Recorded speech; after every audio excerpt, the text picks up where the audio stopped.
Gentleman from South Carolina is prepared to close. Maryland is recognized. Mr. Speaker, thank you very much. I want to start by addressing the young people who appear to be in the audience this evening, because I'm afraid some of my arguments are lost on some of our colleagues across the aisle suffering from Trump derangement syndrome. It seems to have completely warped their minds today, and they're not thinking clearly about the Constitution or about the rule of law. But the young people here will recognize, if they read this resolution, immediately what's wrong with it, because it's replete with phrases like this, that this one incident that they're referring to raises serious questions about the judgment and the integrity and the fitness to serve. Well, I think that's absurd, but in any event, if you think it raises serious questions, presumably you would want the answers to those questions. But you don't get answers by rushing to judgment and turning the whole process upside down. This resolution starts by saying we censure her, we remove her from committee, and the very next component of it says we direct the Committee on Ethics to conduct an investigation.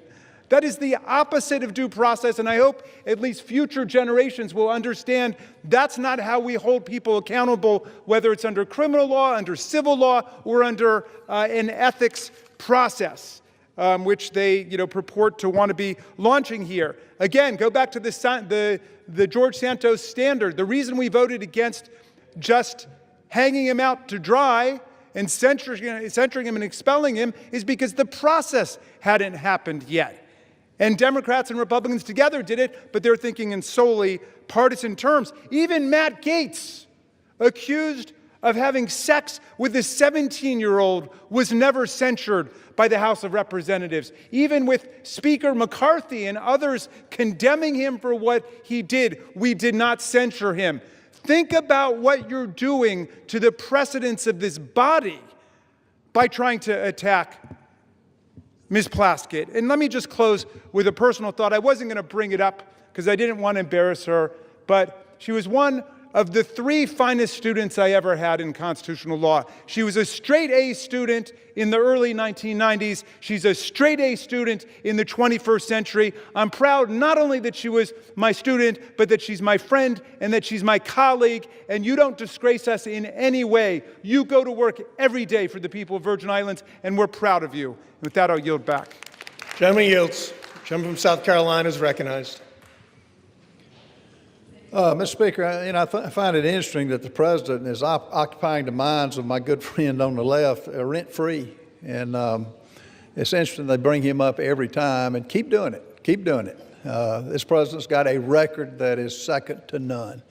And I hope our listeners in the audience can distinguish between just words and babbling on when they reject the facts of what's been presented. Texts don't lie. And they can offer all the excuses. And I do think Ms. Plaskett is a nice lady. She made a mistake here, a bad mistake. She took advice from a convicted pedophile that is indefensible in this discussion here today. Mr. Speaker, I've listened to my colleagues defend the indefensible. I've heard everything from this is old news to this is just politics. But not a single person has disputed the key fact: written records and Epstein's own estate documents show Delegate Plaskett sought his input for an official hearing. This is the issue, that alone. Everything else is just noise. This chamber cannot overlook that a sitting member of Congress coordinated with a convicted sex offender to prepare questions for an official proceeding. Imagine telling the American people that that's acceptable. Imagine explaining to parents all across this country that Congress sees no problem with relying on the counsel of a predator of our innocent children. Some of my colleagues want to blur the edges, soften the facts, or bury this under procedural fog, noise as I call it. But sunlight is the best disinfectant, and accountability is not optional. This resolution is not excessive at all. It is appropriate. It is measured. It is necessary at this time. The question before us is very simple. Do we uphold a minimal standard for ethical conduct, or do we just shrug and say, well, maybe next time? Mr. Speaker, the public deserves better. The House deserves better. The American people deserve better. I urge adoption of this resolution, and I yield the balance of my time. Gentleman yields. Without objection, the previous question is ordered on the resolution. The question is on the adoption of the resolution. Those in favor say aye. Those opposed say no. In the opinion of the chair, the ayes have it. Yeah. Welcome to procedural democracy. For what purpose does the gentleman seek recognition? I request a recorded vote, and I challenge the Speaker's interpretation of the voice vote. Does the gentleman ask for the yeas and nays? I ask for the ayes and the nays. The yeas and nays are requested. Those favoring a vote by the yeas and nays will rise. A sufficient number having risen, the yeas and nays are ordered. Pursuant to Clause 8 of Rule 20, further proceedings on this question will be postponed.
All right.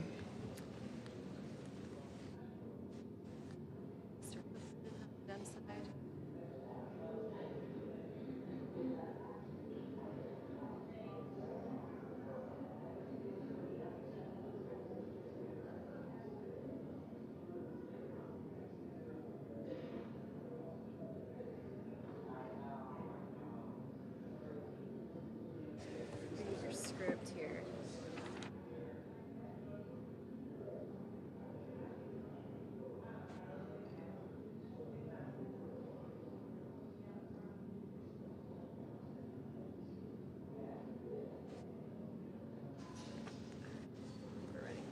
Okay. For what purpose does the gentleman from Arkansas, Mr. Westerman, seek recognition? Mr. Speaker, pursuant to House Resolution 879, I call up H.J. Res. 130 and ask for its immediate consideration in the House. The clerk will report the title of the joint resolution. House Joint Resolution 130, joint resolution providing for congressional disapproval under Chapter 8 of Title 5 United States Code of the rules submitted by the Bureau of Land Management relating to Buffalo Field Office Record of Decision and approved Resource Management Plan Amendment. Pursuant to House Resolution 879, the joint resolution is considered read. The joint resolution shall be debatable for 1 hour, equally divided and controlled by the chair and ranking minority member of the Committee on Natural Resources or their respective designees. The gentleman from Arkansas, Mr. Westman, and the gentleman from California, Mr. Huffman, each will control 30 minutes. The chair recognizes the gentleman from Arkansas, Mr. Westerman. Mr. Speaker, I ask unanimous consent that all members have 5 legislative days to revise and extend their remarks and to include extraneous material on H.J. Res. 130. Without objection. Mr. Speaker, I yield myself such time as I may consume. The gentleman is recognized. I rise in strong support of H.J. Res. 130, which would repeal the Bureau of Land Management's Misguided Resource Management Plan, or RMP, amendment for the Buffalo field office in Wyoming, which was finalized in the twilight hours of the Biden-Harris administration. Wyoming's Powder River Basin currently supplies 40% of the nation's coal. The RMP amendment in question effectively halted future federal coal leasing across a region in Wyoming larger than New Jersey and located in the heart of America's coal country. Without repeal, the RMP amendment will end coal production in the region entirely by 2041 and close 12 active mines. The RMP amendment is a death blow to America's energy security, Wyoming's workers, and the economic backbone of the state itself. It is projected that U.S. electricity demand will grow by as much as 128 gigawatts through 2029, and global energy demand is expected to double by 2050. Coal is reliable, affordable, and essential to meet the increasing power demands of the AI revolution and advanced manufacturing. The RMP amendment locked up an astonishing 48 billion short tons of coal. That's enough to meet U.S. coal demand for the next 116 years. 92% of Wyoming's coal is exported to other states, helping keep the lights on and utility prices affordable in distant places as far as Texas, Illinois, and my home state of Arkansas. Nationwide, residential electricity prices have increased by 13% since 2022, and overturning misguided policies like this RMP amendment will help make the cost of living more affordable for families across America. It's time to unleash our domestic resources to put this money back into the pockets of American families by repealing the Biden administration's anti-American energy policies. What's more, instead of working with the state, the Biden administration blatantly ignored local opposition at every stage of this process and rammed this RMP amendment through to appease environmental extremists. The Biden administration provided a limited opportunity for public comment or engagement on this RMP amendment. Wyoming's governor, unified congressional delegation, locally elected officials, tribes, and local communities all expressed strong opposition to this plan amendment. The previous administration ignored them all. According to local representatives, it is suspect and disturbing that such a dramatic change to the current land use plan would solicit such little engagement during the public comment period.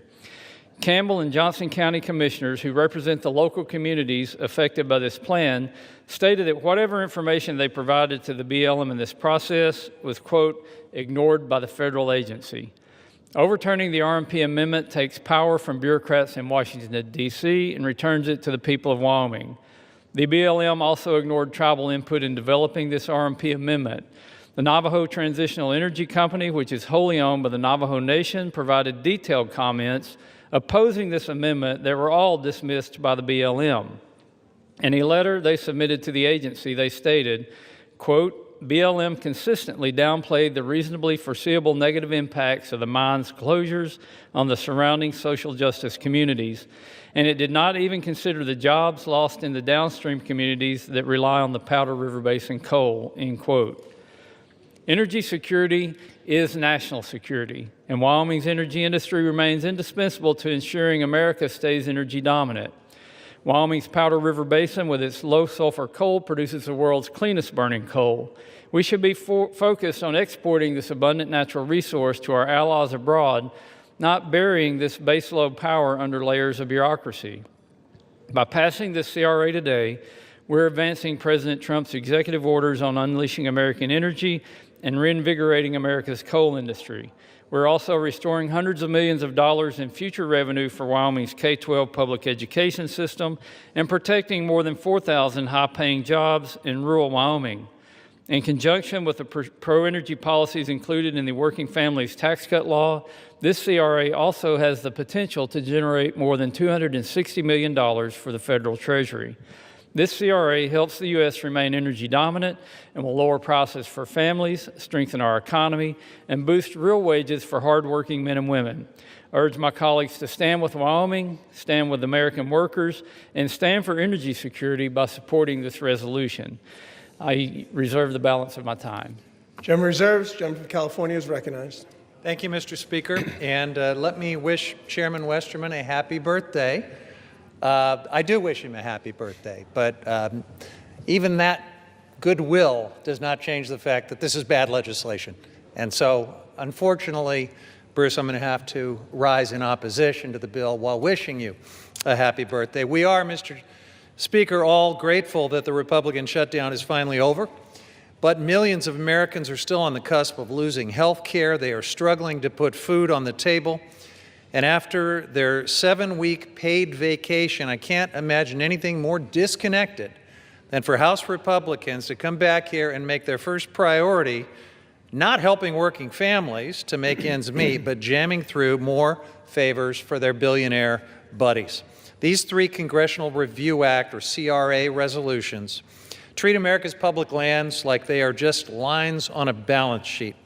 They silence public opinion. They ignore the fires and storms that are made worse by climate change, all of it to make fossil fuel extraction the #1 priority going forward for how we manage our public lands. Wildfire defense, public safety, recreation, conservation, all of these take a back seat now to maximizing corporate profits even in our most fragile landscapes like America's Arctic.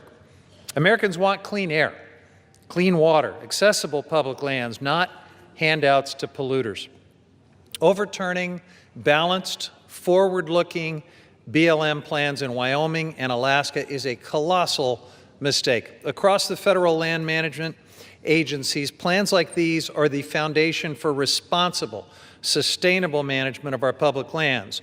RMPs are the product of extensive public input, rigorous scientific reviews, meaningful tribal consultation, and balancing the activities on our public lands, from energy development to recreation, is what these plans do. They reflect the needs of communities, industries, ecosystems, and they outline a clear vision for the stewardship of millions of acres of public lands.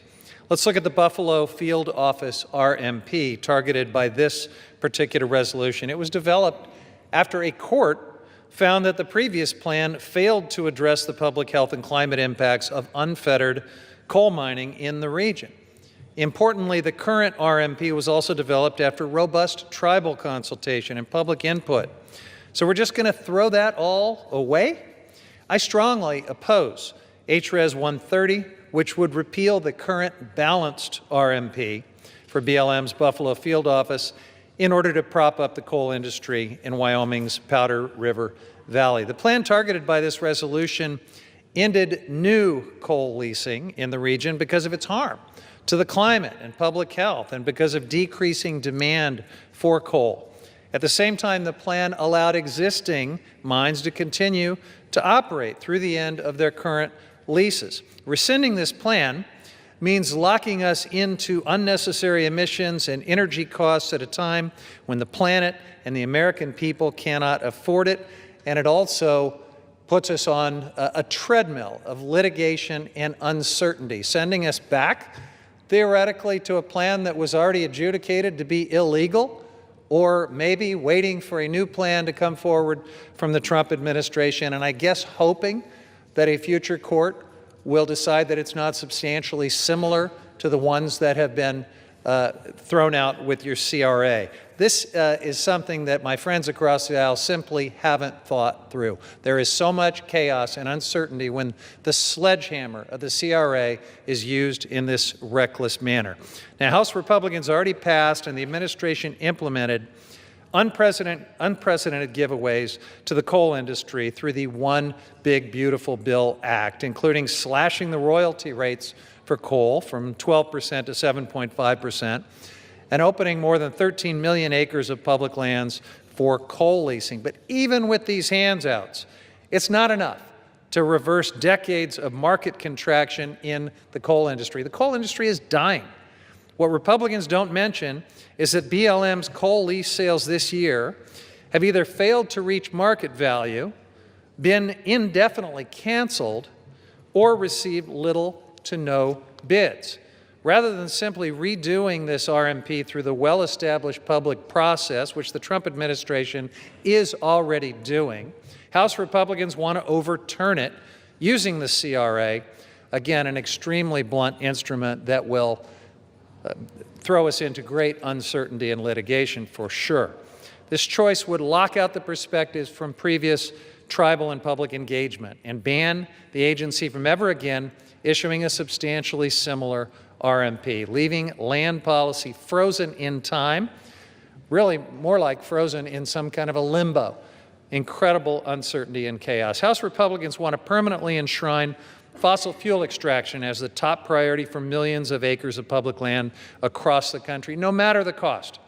And they're picking winners and losers here, blocking affordable renewable energy projects, sacrificing our public lands in the process. I urge my colleagues to reject these reckless resolutions that would upend millions of acres of public land management and reject this entire familiar playbook from congressional Republicans, trying to deepen our dependence on dirty fossil fuels that pollute our air, contaminate our water, and harm the public health, while doing everything possible to slow, stop, or sabotage the development of affordable, renewable energy. Our constituents deserve a lot better than this. We deserve clean, affordable, and reliable energy. We deserve good-paying jobs and affordable health care.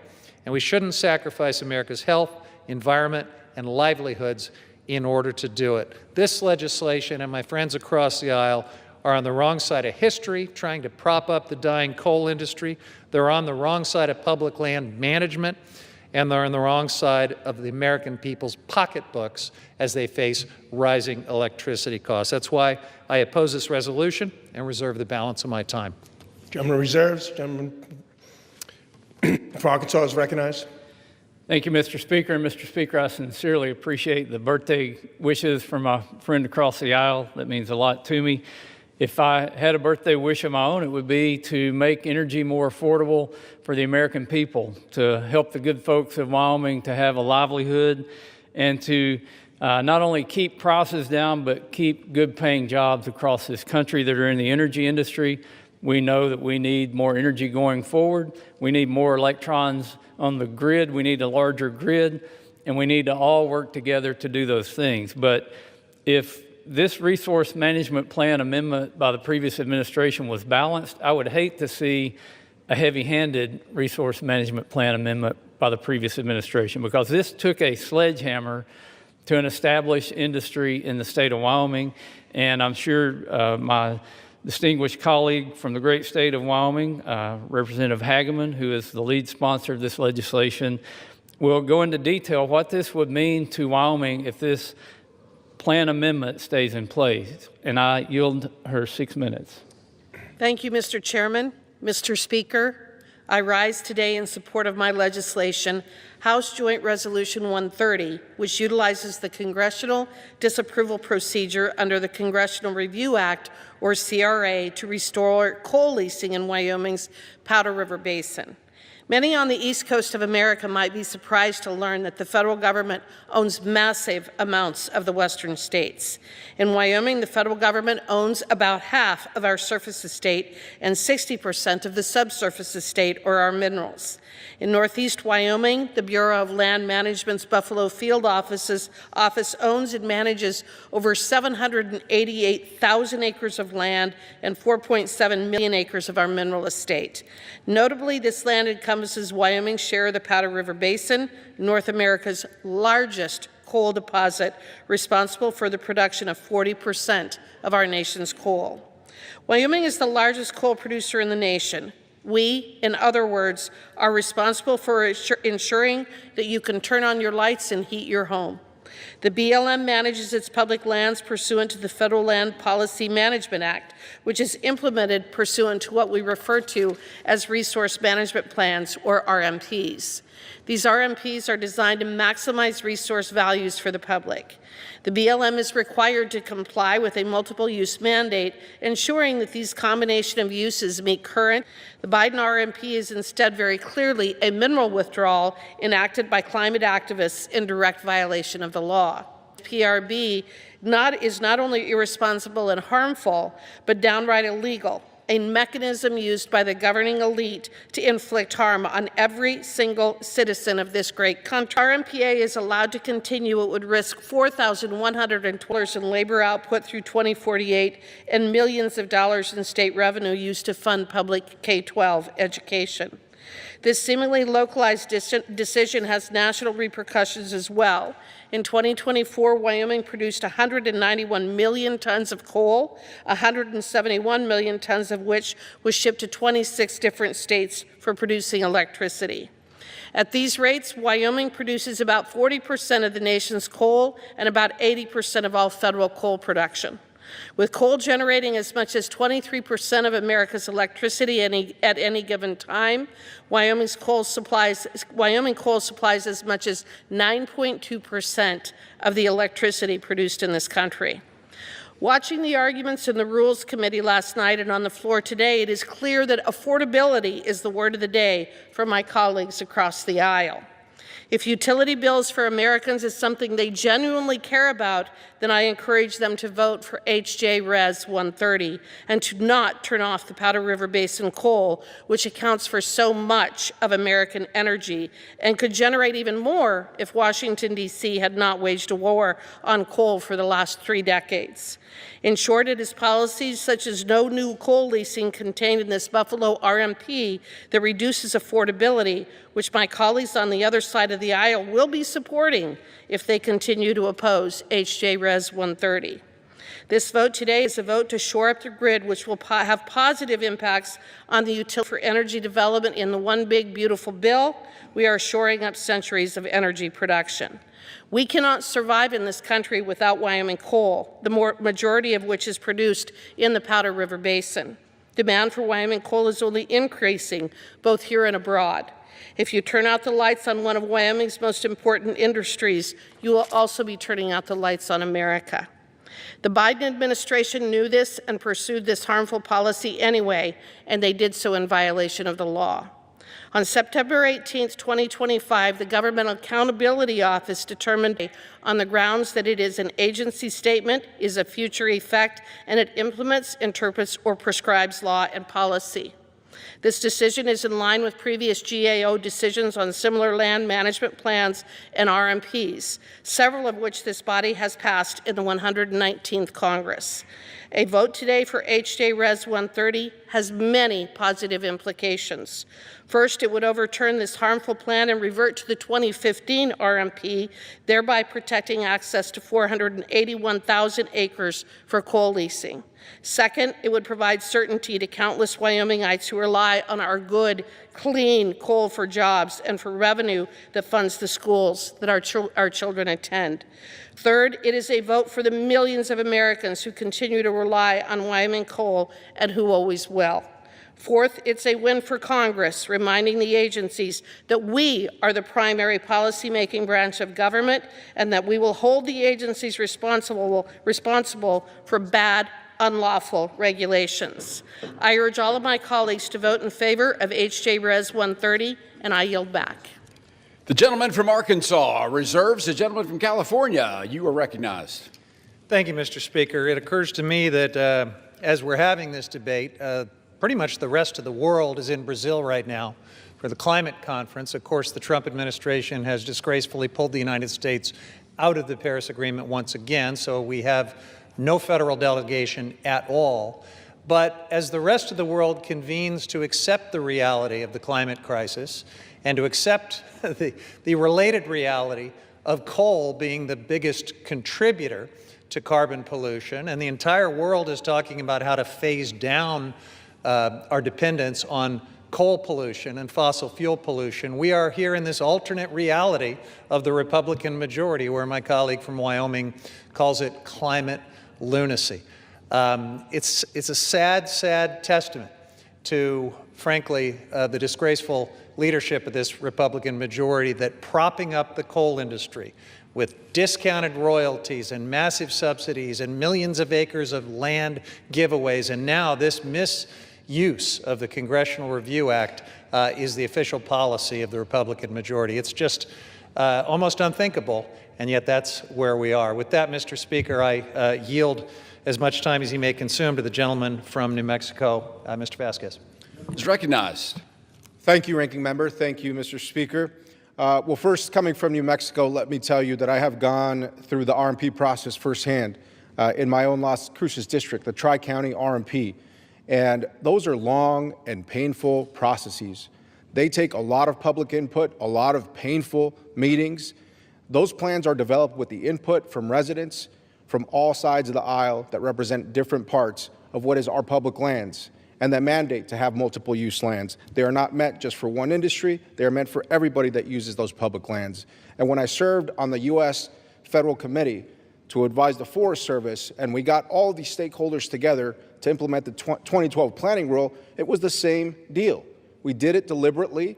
We did it with all stakeholders at the table. And so these RMPs are actually developed with public input from every community, not from one single stakeholder group. And that is the painful process that it takes to update these plans, many of them which haven't been updated since the 1980s.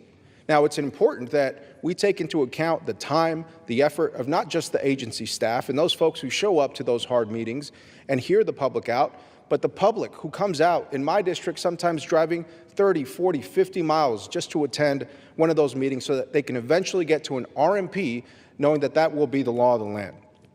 And so today I rise in opposition to all of the CRAs. But in particular, I want to talk about one very special place. In 2017, when the Arctic National Wildlife Refuge's coastal plain was first officially opened to drilling, supporters promised that the sale would raise significant revenue. Instead, only 3 bidders emerged. And the first mandated lease sale brought in less than 1% of the $2.2 billion that Congress was told to expect. Less than 1%. That burdened taxpayers with an additional $2 billion in national debt. Why? Well, because the Arctic is one of the most expensive places on Earth to drill. And investors and the oil industry know this. In fact, BP and Shell already abandoned their Arctic proposals, even paying to exit those leases. And financing has dried up completely, with nearly every major U.S. bank and 20 global insurance companies having publicly pledged not to finance Arctic drilling projects, yet here we are. The coastal plain is too remote, too costly, and too risky to make drilling financially feasible, especially when we already produce record oil and gas volumes elsewhere at a far lower cost to taxpayers, including in my district, the Permian Basin. And let's be clear, Arctic drilling will not lower gas prices. With no existing roads, pipelines, or infrastructure, any Arctic oil would take years to reach the market if it ever does. I know this myself because this is a picture from when I was in the Arctic. Now, this is also a question of what we value. The Arctic Refuge is the only national wildlife refuge that protects a complete Arctic ecosystem. It's called the crown jewel of our public lands, and that it's called that for a reason. And I saw why firsthand when I was there last summer. Now, this special place offers unmatched, truly wild fishing and hunting opportunities for all Americans. When you catch your first Arctic char in the Canning River on the coastal plain, it is a moment you will never forget as an American. And these lands have provided sustenance to the Gwich'in and the Inupiat peoples for millennia. The bottom line, setting the unique wildlife and recreation values of America's Arctic aside, using the CRA to overturn land management plans is bad policy, bad economics, and bad land management. And truly, it's a disrespect to the constituents who showed up to those meetings to create that RMP in the first place year over year over year. So by treating every resource management plan as a rule that is subject to the CRA, Congress is throwing the legal status of every oil and gas lease, every grazing permit, and recreational activity across the West into question. And I ask my Republican colleagues, why pursue the CRA process when this administration has already revised the plan in question? They've already opened up the coastal plain, so why do this? We should vote no, not to score a political point, but because this proposal simply doesn't make sense and won't work. Thank you. I yield back my time. Gentleman from California reserves the gentleman from Arkansas. Thank you, Mr. Speaker. You know, it's been mentioned that U.S. coal is dying. U.S. coal is being murdered. There's been an attack on it for many years, and some people will not stop until they see it gone, but it's to our own demise because we depend so much on the energy, not only from coal, but from natural gas. We need more nuclear power. We need more hydropower. We need all kinds of new power. And this isn't the time to be attacking our fuel sources. And we'll have a debate on the Arctic slope and the coastal plain, but when we're talking about Wyoming, we're talking about coal, and we're talking about really the backbone of our electrical generating and distribution system. I yield 3 minutes to the gentleman from Minnesota, who's the subcommittee chairman on energy and minerals for the Natural Resources Committee, Mr. Stauber. Gentleman from Minnesota is recognized for 3 minutes. Thank you, Mr. Speaker. I rise today in strong support of this CRA resolution introduced by my good friend and colleague from Wyoming, Representative Hagman. This resolution overturns the Biden administration's actions to lock up public lands in Wyoming from responsible coal development, all part of the Democrat and President Biden's agenda, which was anywhere but America, any worker but American energy agenda. Last year, I had the opportunity to join Representative Hagman on a tour across the Powder River Basin, where we visited the coal mines and met the proud men and women who have been working there for generations. While I visited one of these mines, I met a union electrician, third-generation miner, who raised his hand and stated, "Please don't take our jobs away. I'm working here, and my son just got hired here." The passion he had for the industry and these jobs were incredible. He and now his children work in that coal mine. That gentleman told me his family story with a lump in his throat. Like generations before him, he and now his children had access to good-paying union jobs in the coal mine across the Powder River Basin. But thanks to the Biden administration's continued war on coal, his job and his livelihood was on the line, as the mine he worked in was set to run out of coal reserves in just a few short years. Thanks to the Biden administration's resource management plan that blocked new coal leasing, the mine wouldn't be able to access additional reserves and would have to close. In doing so, the mine would have to lay off hundreds of workers and devastate the surrounding communities that depend on the coal mining industry to drive their local economies. With tears in their eyes, this electrician asked me to save his job and save his livelihood so he could continue to provide for his family and energy for America. Mr. Speaker, we have the opportunity today to do just that. By voting in favor of this CRA, we will be able to roll back the disastrous Biden administration's anti-American energy policies and keep the Powder River Basin alive. And through the CRA, we will stop future anti-American energy administrations from taking similar steps to shut down the Powder River Basin.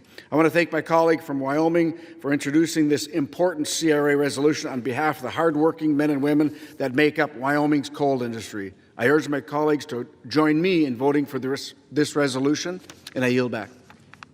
Mr. Speaker, I have no further requests for time. I'm prepared to close and reserve the balance of my time. Gentleman from Arkansas is prepared to close and reserves the balance of his time. The gentleman from California is recognized. Thank you, Mr. Speaker. It's a little bit rich to hear all of this concern about jobs and the poor electrician who's going to lose a job, and to hear all of this concern about the energy that we desperately need to meet projected demand increase. What we're really hearing across the aisle is a very selective concern about some jobs and about some types of energy, because as we're having this debate about a desperate scheme to try to prop up the dying coal industry, not just with this CRA, but with the discounted royalties, with the massive public land giveaways, with all of the other favors that have been doled out to this industry. At the same time, the Trump administration is trying in every way it can to kill off the clean energy industry, which generates far more jobs than coal. Far more people stand to lose their jobs. Far more electricians, like the one my friend was just so concerned about a moment ago, stand to lose their jobs because of this war on clean energy that my friends across the aisle are just fine with.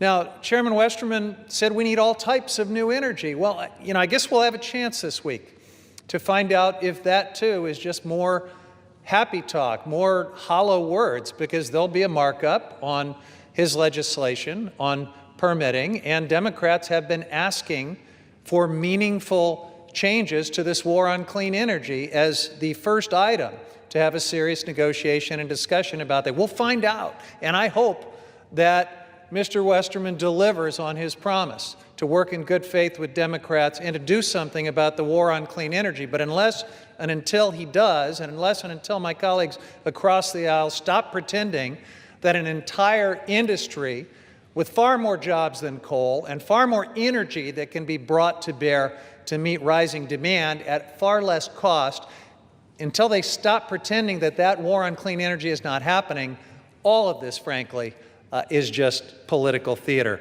Now, Mr. Speaker, to the point about the so-called viability of coal, let's just zoom in on the coal industry in the Powder River Basin, the very place that would be impacted by this CRA. On October 6th, the Bureau of Land Management held a lease sale for 167 million tons of coal on public lands on the Montana side of this specific basin.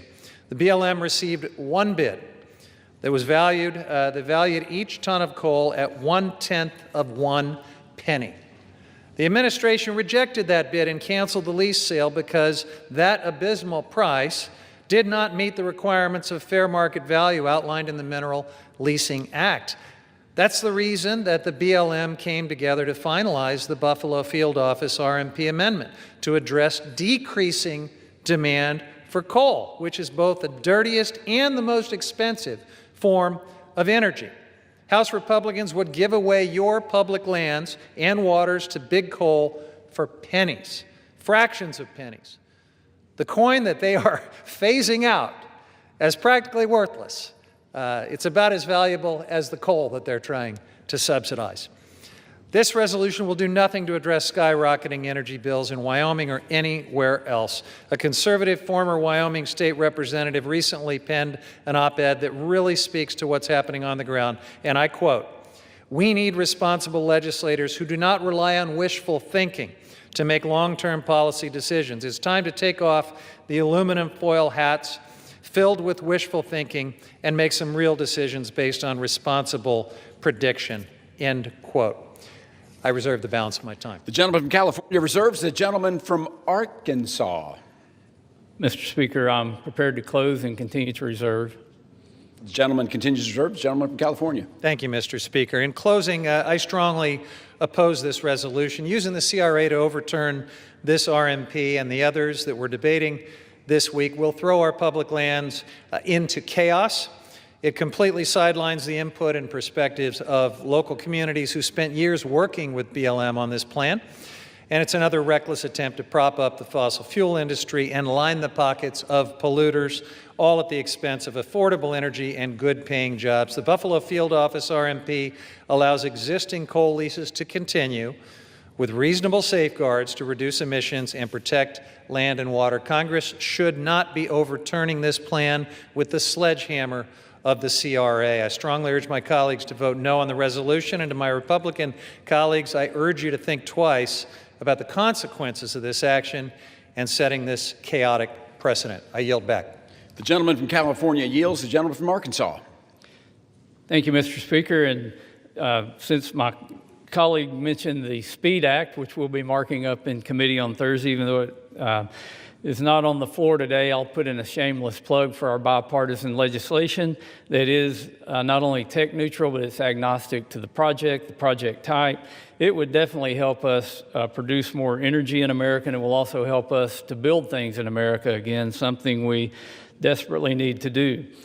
And we'll debate that Thursday, and hopefully someday we'll be out here debating it on the floor. But as we look at this particular RMPA that is on the floor today because the Biden administration, on their way out, pushed something through by rule that they could never get passed into law.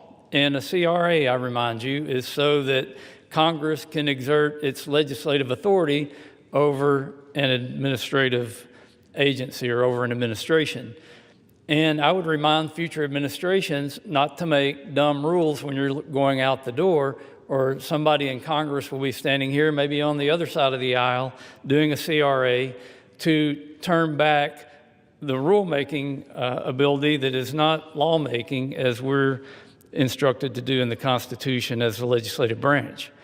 But in response to the actual RMPA that we're talking about, the CRA on it today, now is the time to unleash American energy. The Buffalo Field Office Resource Management Plan would not only devastate Wyoming's energy workforce, it would raise prices nationwide. We are in a competition. We're in a competition with China that certainly hasn't backed off on building coal-fired plants.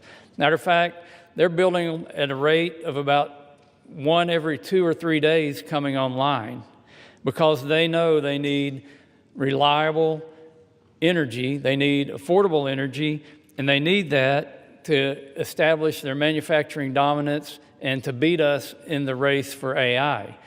We can't allow that to happen. Even though China produces twice as much electricity as we do today, we shouldn't be discriminating against any energy source. We should be trying to produce as much energy as we can so that we can win in that competition. By passing this CRA, we're restoring the BLM's multiple use and sustained yield mandate and preventing future administrations from locking up America's natural resources. The era of curtailing multiple uses of our federal lands hopefully is over, and it's time to usher in a golden age of unleashing our energy and mineral resources. I urge adoption of this bill, and I yield back the balance of my time. The gentleman from Arkansas, yield. All time for debate has expired. Pursuant to House Resolution 879, the previous question is ordered on the joint resolution. The question is on engrossment and third reading of the joint resolution. Those in favor say aye. Those opposed say no. The ayes have it. Third reading. Joint resolution providing for congressional disapproval under Chapter 8 of Title 5 United States Code of the rules submitted by the Bureau of Land Management relating to Buffalo Field Office Record of Decision and approved Resource Management Plan Amendment. The question is on passage of the joint resolution. Those in favor say aye. Those opposed say no. The ayes have it. The joint resolution is passed. For what purpose does the gentleman from California seek recognition? You'll never guess why. I'm going to request the yeas and nays. The yeas and nays are requested. Those in favor by a vote of the yeas and nays will rise. A sufficient number having risen, the yeas and nays are ordered. Pursuant to Clause 8 of Rule 20, further proceedings of this question will be postponed. For what purpose does the gentleman from Arkansas, Mr. Westerman, seek recognition? Mr. Speaker, pursuant to House Resolution 879, I call up H.J. Res. 131 and ask for its immediate consideration in the House. Clerk will report the title of the joint resolution. House Joint Resolution 131, Joint Resolution providing for congressional disapproval under Chapter 8 of Title 5 United States Code of the rules submitted by the Bureau of Land Management relating to Coastal Plain Oil and Gas Leasing Program Record of Decision.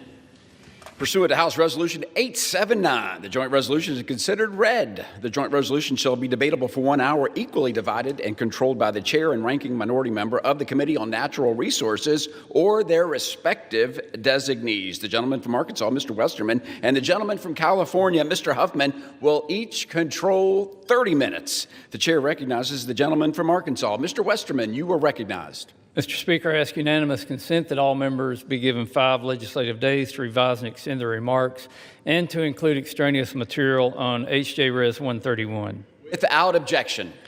Mr. Speaker, I yield myself such time as I may consume. The gentleman is recognized. I rise today in support of H.J. Res. 131, which would repeal a Biden-era record of decision, or a ROD, restricting oil and gas production on 1.16 million acres within the 1002 area of the Arctic National Wildlife Refuge, also known as ANWR. The 1002 area of ANWR was specifically set aside by Congress for its oil and gas potential and estimated to hold anywhere between 4.25 and 11.8 billion barrels of recoverable oil. Prior to the passage of the Working Families Tax Cut Law, which requires 4 lease sales to be held over a 10-year period, Congress had previously mandated energy leasing in the area, an action that had the support of local North Slope communities and native villages. In fact, last Congress, we held a bipartisan legislative hearing on H.R. 6285, Alaska's Right to Produce Act, where we heard from tribal representatives, including Inupiat leadership from the native village of Kaktovik, the only indigenous tribal community within AMWIRE. In that hearing, Doreen Levitt, Director of Natural Resources for the Inupiat community of the Arctic Slope, said, and I quote, "The North Slope Inupiat live in one of the most remote areas of the country, with none of their communities connected by a permanent road system to each other or to municipalities in the state, making private and public investment very costly, so it is up to their people to seek out opportunities and partners to strengthen their regional economy," end quote. Instead of working with Arctic Slope communities to create economic opportunities, the Biden-era ROD further limited the economic prospects available to those in the region, reducing investment and cutting off essential new infrastructure that would support resource development. During President Trump's first administration, consistent with federal law and local voices, the Department of Interior finalized plans to make all 1.56 million acres of the coastal plain available to oil and gas leasing. Lamentably, in 2024, the Biden administration disregarded local tribal voices and reversed course, implementing a new record of decision that chose the most restrictive alternative, making available the minimal amount of acreage for energy leasing. The Biden administration also included energy prohibitive stipulations in the ROD designed to undermine energy lease sales in the 1002 area. These provisions were horrifically successful, as the last lease sale held received no bids. The Biden administration's anti-energy decisions limit economic opportunities for local Alaskans and Alaska natives living within AMWIRE. Congress must move to repeal the Biden-era ROD that runs counter to congressional intent and unfairly reduces economic opportunities in the region. I want to thank Representative Begich for his work on HJ Res 131 so we can restore common sense to the management of AMWIRE's vast resources and again unleash American energy. I urge my colleagues to support this legislation, and I reserve the balance of my time. Gentleman's mark is all reserved. The gentleman from California, you're recognized. Thank you, Mr. Speaker. I strongly oppose H.J. Res. 131. The Congressional Review Act resolution here would overturn BLM's Coastal Plain Oil and Gas Leasing Program record of decision. My Republican colleagues are once again pursuing policies that expand our nation's carbon pollution and expose our communities to future disasters. Not only would this legislation grant access to one of the most ecologically sensitive and, yes, incredibly difficult regions to drill, but it would reverse significant strides that Democrats have made to protect lands that tribal nations have occupied since time immemorial. This misguided bill would lock in oil and gas development in the Arctic National Wildlife Refuge, an area known to the Gwich'in people as the sacred place where life begins. The coastal plain is the heart of the porcupine caribou herd's calving grounds. It hosts nearly 200 migratory bird species annually, connecting the rest of the United States and also the world to this cradle of our natural heritage. Equally vital, the 9,000-strong Gwich'in Nation, whose subsistence and culture depend on the caribou herd, reside along the herd's migratory route, making any disruption not only a threat to biodiversity, but also an assault on indigenous livelihoods and traditions. Let me read to you a quote from the executive director of the Gwich'in Steering Committee, Kristen Moreland. She says, quote, "It is unthinkable that our congressional decision makers continue to push to exploit the coastal plain of the Arctic Refuge for oil and gas drilling." She continues, "We rely on the caribou, not only spiritually and culturally, but for our survival and subsistence.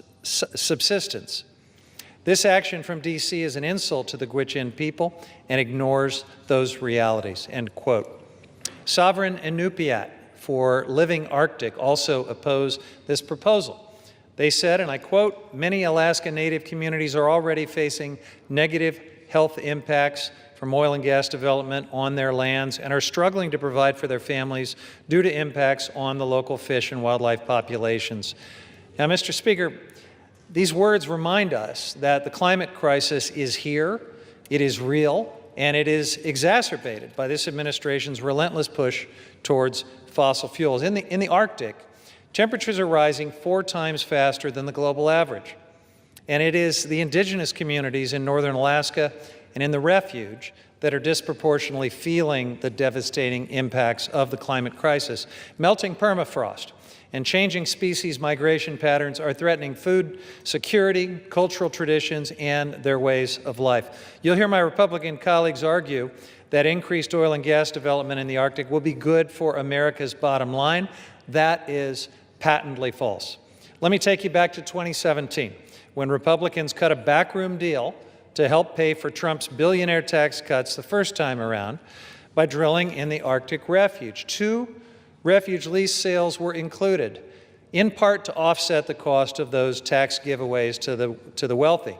Republicans in Congress and the Trump administration promised that these lease sales would bring in $1.8 billion in revenue for the federal government and the state of Alaska. Well, when the first lease sale finally took place in 2021, guess what happened? It generated less than $15 million. That is around 2% of what the CBO had estimated. In 2022, 2 of the lessees actually asked BLM to cancel and refund their leases. Separately, in 2021, 2 development companies actually paid $10 million to walk away from their legacy leases in the Arctic refuge. That's about the only revenue we've been able to generate in this spectacularly difficult place to drill. Taxpayers for Common Sense, a nonpartisan group focused on deficit reduction, recently said that drilling in the refuge has never been a credible revenue offset, and it isn't now. They even found that new leasing in the area would only raise at most $30 million, a drop in the bucket when you consider my Republican colleagues' big, ugly bill, which will cost American taxpayers $3.4 trillion. This resolution is the latest attack from my Republican colleagues to undercut our public lands, to prop up fossil fuel polluters and the expensive energy sources that they peddle, and to leave people out of the decision-making process, all while driving up energy prices for the American people. I urge my colleagues to join me in the longstanding bipartisan support for protecting the Arctic refuge by opposing H.J. Res. 131, and I reserve the balance of my time. The gentleman from California reserves. The gentleman from Arkansas is recognized. Mr. Speaker, I yield 4 minutes to the gentleman from Alaska, the lead sponsor of this legislation, Mr. Begich. The gentleman from Alaska is recognized for 4 minutes. Mr. Speaker, as the sole representative of Alaska in the United States House, I rise today in strong support of House Joint Resolution 131, a resolution to overturn the Biden administration's 2024 record of decision and action that severely restricted energy development on the coastal plain of Alaska's North Slope. For Alaskans, this issue is foundational economically, strategically, and culturally. The 1002 area of ANWR, the coastal plain, is the most studied piece of land in Alaska and one of the most resource-rich energy basins in North America. Congress set this area aside specifically because of its oil and gas potential, and Congress has twice mandated that it be leased for energy development. Yet, in December 2024, in the final days of the outgoing administration, the Interior Department issued a new record of decision that made only 400,000 acres available, a mere 25% of the legally designated coastal plain, effectively shutting down 1.16 million acres that Congress expressly told the department to lease. That record of decision ignored Congress. It ignored the statutory mandate in the Tax Cuts and Jobs Act, and it ignored the voices of the people who actually live on Alaska's North Slope. Thanks to a request from Alaska's delegation, the Government Accountability Office issued a legal opinion on August 25th, confirming that this 2024 record of decision is a rule under the Congressional Review Act. That opinion, printed in the congressional record in September, triggered the CRA window that allows Congress to act today, and Congress must act, because Alaskans have spoken clearly, and they've spoken loudly. The North Slope and Inupiat leadership, including the Arctic Slope Regional Corporation, the North Slope Borough, and the Inupiat community of the Arctic Slope, have consistently supported responsible development in the 1002 area of our North Slope. For decades, they have supported balanced development because they know how vital it is to sustain their communities, maintain their way of life, and fund essential public services. Oil and gas development on the North Slope provides 95% of local tax revenue, which pays for schools, clinics, utilities, public safety, and infrastructure in some of the most remote and high-cost communities in America. Without development, those services disappear. Mr. Speaker, the law is clear, the science is clear, and the economic reality is undeniable. The U.S. Geological Survey estimates the coastal plain contains 10.4 billion barrels of recoverable oil, a resource that can strengthen America's energy security at a time when geopolitical instability is rising and global energy demand is surging. President Trump recognized this on day one, issuing Executive Order 14153, unleashing Alaska's extraordinary resource potential, directing the Secretary of the Interior to restore the lawful 2020 framework. And the Bureau of Land Management is already implementing that directive, working to reinstate the 2020 record of decision and moving forward with the 4 statutorily required lease sales mandated by the American Working Families Tax Cut. But unless we disapprove of the 2024 ROD today, regulatory whiplash will continue. Investment will remain frozen, and local communities will shoulder the burden of federal indecision. House Joint Resolution 131 ends that uncertainty. It restores the legally compliant 2020 record of decision. It restores the full acreage Congress authorized for leasing, and it restores, importantly, the voice of the North Slope residents in Alaska. Mr. Speaker, Alaska has the energy the world needs. America has the workforce to develop that energy responsibly, and Alaska's communities from Utqiagvik to Kaktovik have been asking for consistency, partnership, and respect from their federal government. Today, we can answer that call, and I urge my colleagues to vote yes, support Alaska, support American energy security. I yield back. Gentleman, time's expired. Gentleman from Arkansas reserves. The gentleman from California is recognized. I reserve. The gentleman from California reserves. The gentleman from Arkansas, you are recognized. Mr. Speaker, I yield 4 minutes to the gentleman from Minnesota, Mr. Stauber. The gentleman from Minnesota is recognized for 4 minutes. Mr. Speaker, I rise today in strong support of this CRA resolution introduced by my good friend and colleague, Representative Begich. This resolution overturns the Biden administration's actions to prevent the great people of Alaska from accessing and responsibly developing their abundant oil and gas resources on the North Slope. Yet again, these actions were just another part of the Democrat and President Biden's agenda. Anywhere but America, any worker but American. This was put out by the Biden administration, Mr. Speaker, on December 8th, mere weeks before the transition to the Trump administration. Last Congress, I was proud to introduce the Alaska's Right to Produce Act, which reversed many of the same anti-American energy policies of the Biden administration and passed the House with bipartisan support. Alaska is blessed with a tremendous wealth of natural resources. In fact, when Alaska was admitted to the Union, there was a specific condition laid out that the new state would develop these abundant natural resources for the benefit of all Alaskans and all Americans. The Biden administration took step after step to block the Alaskan people from developing these resources, levying more sanctions. The Biden administration levied more sanctions on the state of Alaska than they did Iran. Congress, time and time again, has passed laws to encourage and even require oil and gas leasing and development in the 1002 area of ANWR. The Biden's administration record of decision runs completely counter to the laws that Congress has enacted. And they played games to discourage development, like only offering unfavorable acreage in their lease sale. These policies run counter to the wishes of the Alaska Natives across the North Slope of Alaska. I had the honor of leading a bipartisan delegation of my colleagues on the Natural Resources Committee to the North Slope last year to visit with these Alaska Natives and see the responsible oil and gas operations firsthand. These individuals depend on revenues from oil and gas development for their everyday lives. In fact, Alaska Natives who are enrolled shareholders of the Arctic Slope Regional Corporation collect nearly $30,000 a year thanks to responsible oil and gas development on the North Slope. And the Biden administration failed to properly consult with the people of the North Slope when they decided to lock up ANWR and the NPRA. Former Secretary of the Interior Deb Haaland refused request after request to meet and hear from them. And this was told to us in a meeting in the Natural Resources Committee.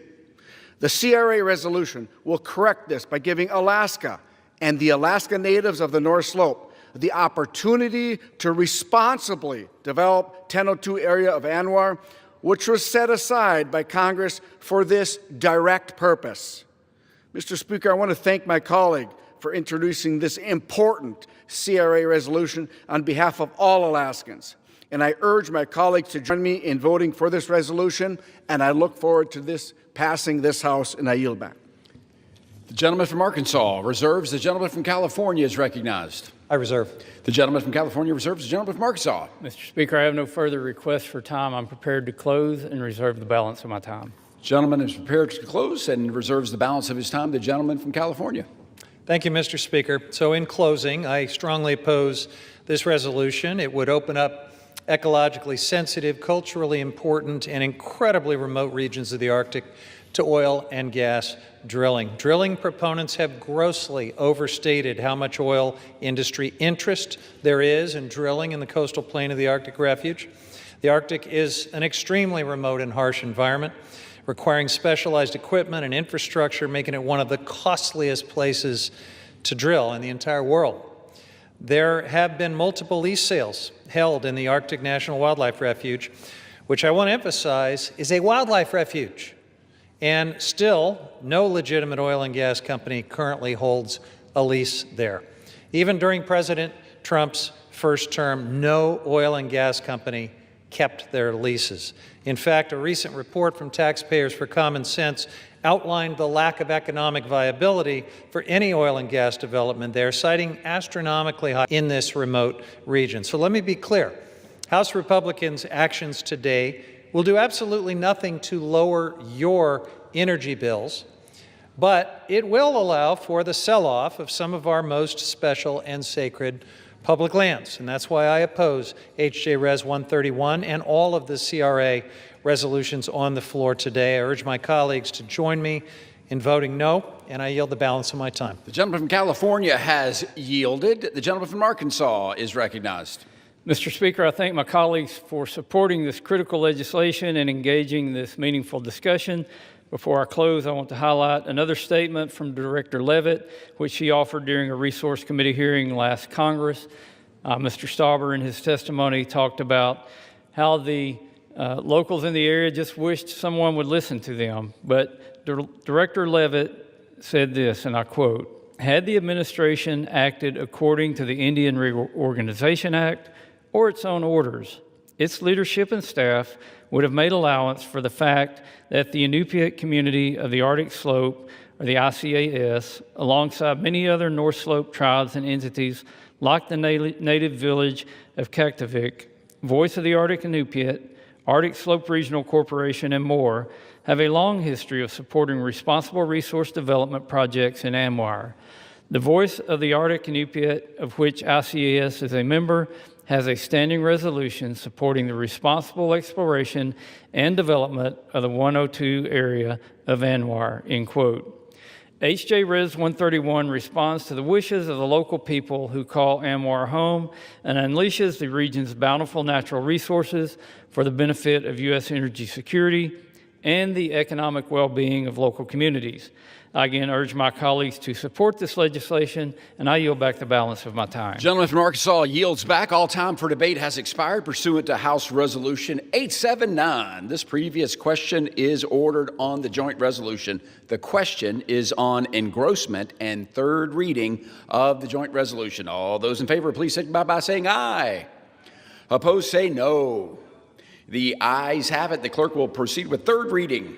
Joint resolution providing for congressional disapproval under Chapter 8 of Title 5 United States Code of the rules submitted by the Bureau of Land Management relating to Coastal Plain Oil and Gas Leasing Program Record of Decision. The question is on passage of the joint resolution. Those in favor, please signify by saying aye. Opposed, say no. The ayes have it. The joint resolution is. What purpose does the gentleman from California seek recognition? Request the yeas and nays. The yeas and nays have been requested. Those favor a vote by yeas and nays will rise. A sufficient number haven't risen. The yeas and nays are ordered pursuant to Clause 8 of Rule 20. Further proceedings on this question will be postponed. For what purpose does the gentleman from Arkansas, Mr. Westerman, seek recognition? Mr. Speaker, pursuant to House Resolution 879, I call up S.J. Res. 80 and ask for its immediate consideration in the House. The clerk will report the title of the joint resolution. Senate Joint Resolution 80, Joint Resolution providing for congressional disapproval under Chapter 8 of Title 5 United States Code of the rules submitted by the Bureau of Land Management relating to National Petroleum Reserve and Alaska Integrated Activity Plan Record of Decision. Pursuant to House Resolution 879, the joint resolution is considered read. The joint resolution shall be debatable for 1 hour, equally divided and controlled by the chair and ranking minority member of the Committee on Natural Resources or their respective designated. The gentleman from Arkansas, Mr. Westerman, and the gentleman from California, Mr. Huffman, will each control 30 minutes. The chair now recognizes the gentleman from Arkansas, Mr. Westerman. Mr. Speaker, I ask unanimous consent that all members have 5 legislative days to revise and extend their remarks and to include extraneous material on S.J. Res. 80. Without objection. Mr. Speaker, I yield myself such time as I may consume. The gentleman is recognized. I rise today in support of S.J. Res. 80, which repeals the Biden administration's 2022 Integrated Activity Plan, or IAP, for the National Petroleum Reserve in Alaska, also known as the NPRA. Under the Naval Petroleum Reserve's Production Act of 1976, the approximately 23 million acre NPRA was designated by Congress due to its vast energy resources. In 1980, Congress amended the act and directed the Secretary of the Interior to conduct, quote, an expeditious program of competitive leasing of oil and gas in the National Petroleum Reserve in Alaska, end quote. In 2020, in President Trump's first administration, the Bureau of Land Management released its IEP for the NPRA. The 2020 IEP listened to local voices and opened up access to over 18.5 million acres of the NPRA for oil and gas leasing. Over 13 million acres were made available for new infrastructure development. Nuggeruk Harcherek, president of the Voice of the Arctic Inupiat, stated in a September 2023 Natural Resources Committee hearing that, quote, we also felt heard when BLM released an NPRA integrated activity plan in June 2020 that considered the interest of our communities, including future community infrastructure needs, end quote. The IEP outlining management activities for the natural resources throughout the NPRA was thoughtfully crafted by the first Trump administration, taking into account the voices of local indigenous tribal communities.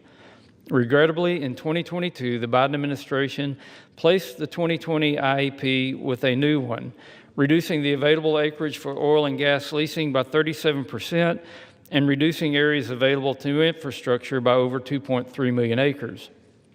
In November 2023, during another hearing on the matter, we heard from Commissioner John Boyle of the Alaska Department of Natural Resources, who expressed concerns about the Biden administration's NPRA rulemaking process. And again, I quote, the process to date has been confusingly deficient as the Bureau of Land Management has scheduled and canceled public meetings on short notice, avoided consultation obligations, and attempted to avoid procedural safeguards that are meant to keep rulemakings of enormous public cost and consequence from being hastily and arbitrarily implemented. Neither comprehensive environmental nor economic reviews have been completed for a proposal that will dramatically change environmental and economic management in what may be the largest federal petroleum asset in the country, end quote. In that same hearing, Mr. Harcherek shared, again, I quote, this decision coupled with further protections for NPRA will undoubtedly shrink the economic opportunities available to the North Slope.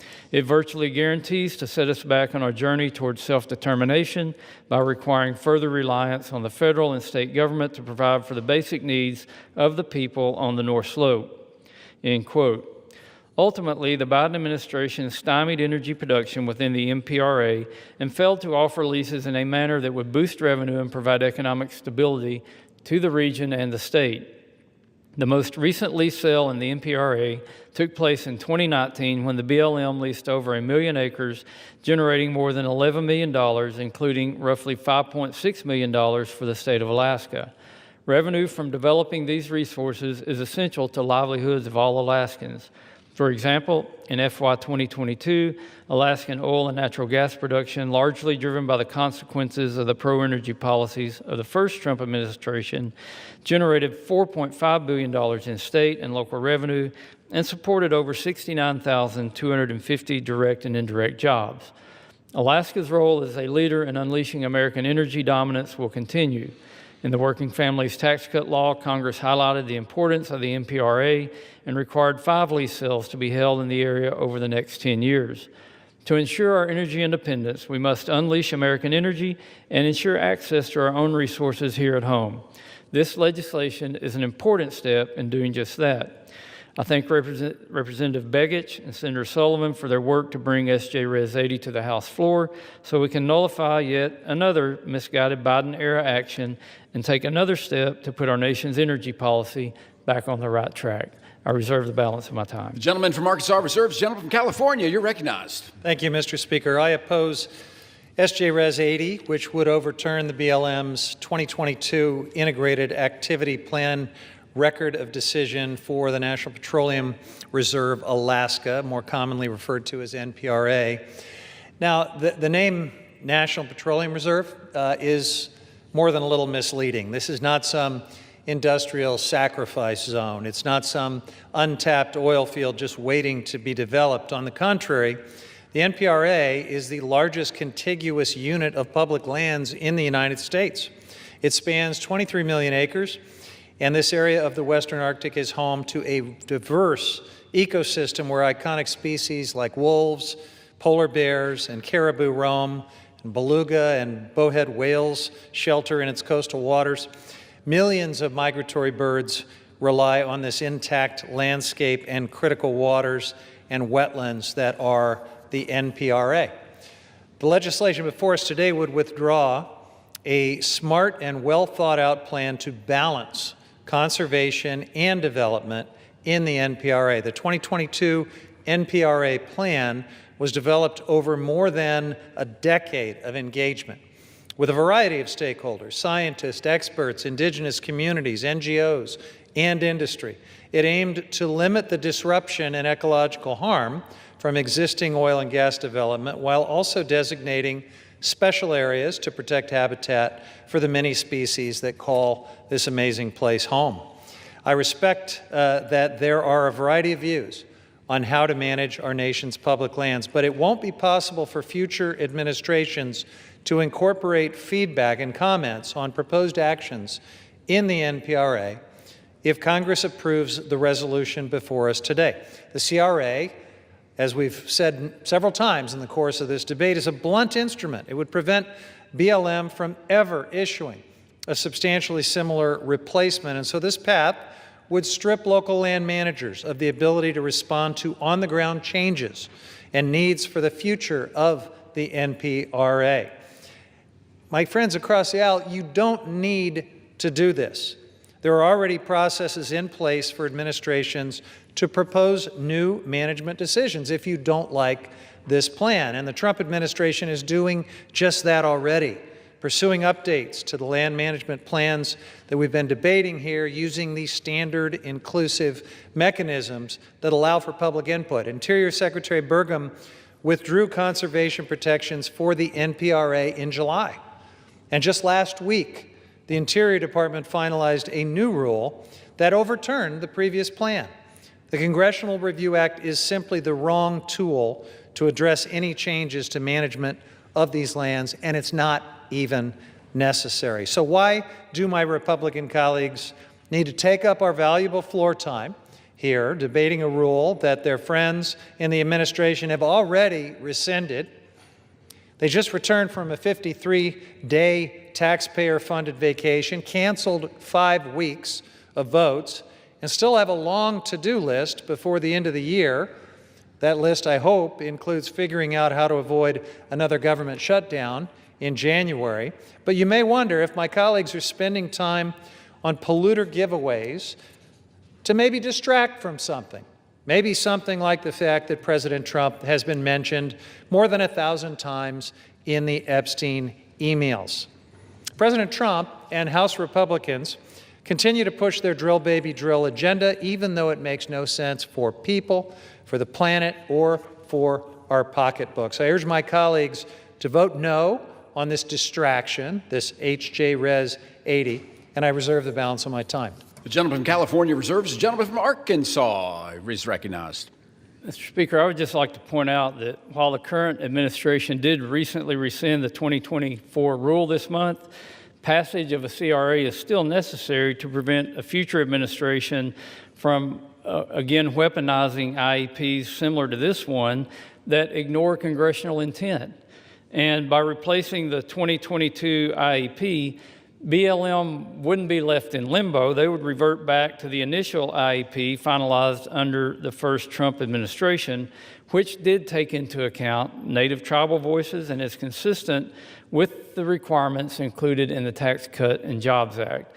With that, I yield 5 minutes to the gentleman from Alaska, the lead sponsor of the House companion to this legislation, Mr. Begich. The gentleman from Alaska is recognized for 5 minutes.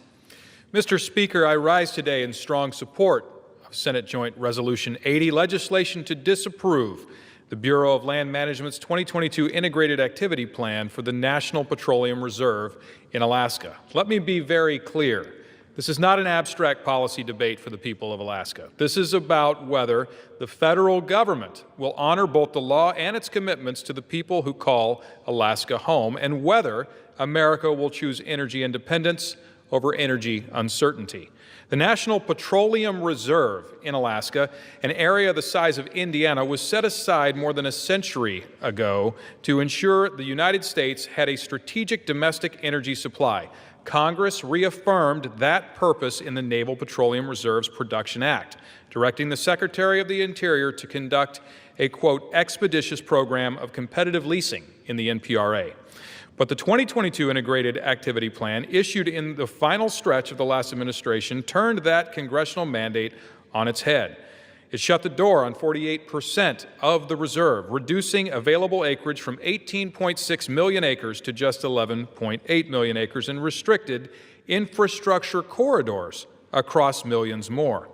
In effect, the plan attempted to create a wilderness area in a petroleum reserve, and it did so without listening to the people who actually live there.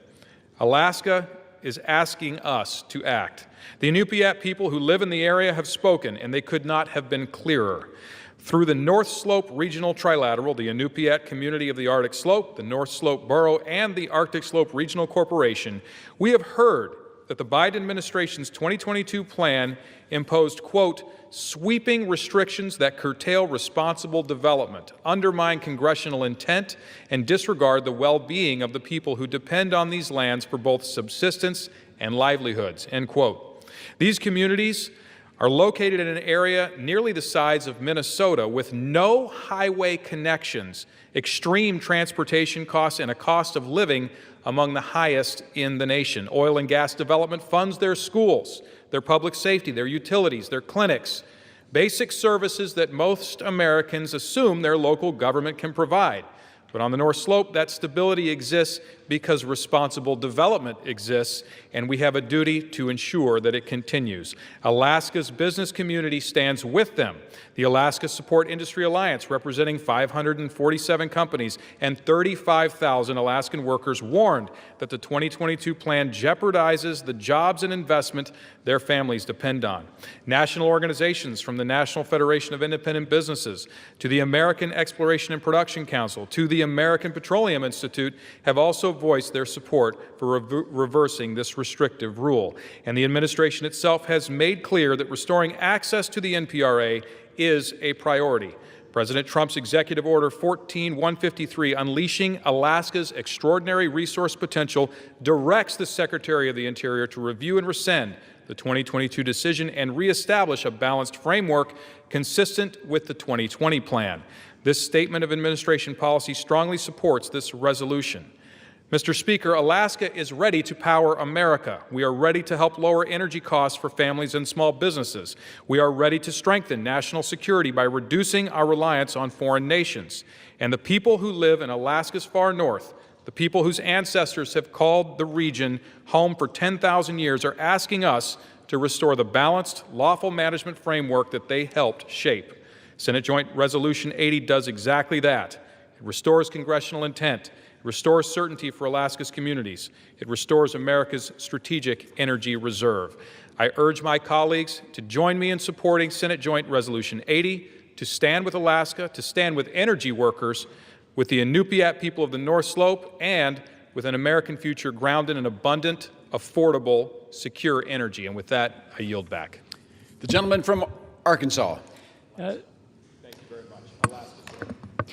Mr. Speaker, I ask unanimous consent to submit a letter for the record from the Inupiat community of the Arctic Slope, ICAS, the North Slope Borough, and the Arctic Slope Regional Corporation, ASRC, that specifically states BLM failed to engage in meaningful government-to-government consultation with ASRC, the borough, and ICAS.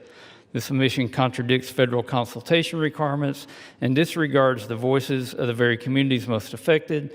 Our leadership has consistently raised concerns about this process and its outcome, yet those concerns were ignored. Without objection, the gentleman from California, the gentleman reserves, gentleman from Arkansas reserve, gentleman from California. Thank you, Mr. Speaker. So again, the plan that this resolution targets for disapproval is not in place. It has been rescinded by the Trump administration. If ever there's a case for a misapplication of the CRA, it would be this right here. But I think, Mr. Speaker, it's an important time for us to step back and consider why using a CRA for any, frankly, public land management plan, but certainly for one that's already been rescinded, is just a recipe for uncertainty and conflict and litigation. Nearly a third of our nation's landmass, 640 million acres, is managed by the federal government. The Forest Service manages 193 million acres. BLM manages 244 million, and in addition to 713 million acres of federal minerals.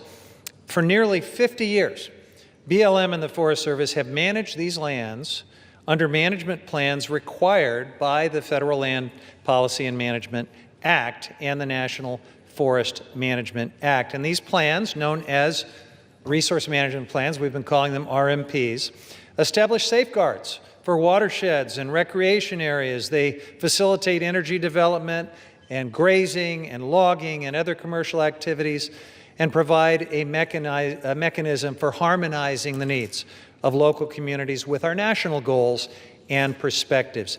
Now, just a few months ago, we debated some other CRA resolutions targeting management plans, and we explained at that time how unprecedented that was. We still don't know the extent of chaos that is going to result from these actions that have already been taken, but we do know this. Under the CRA, rules, and rules is a technical term of art here, normally cannot go into effect unless they are submitted for congressional review.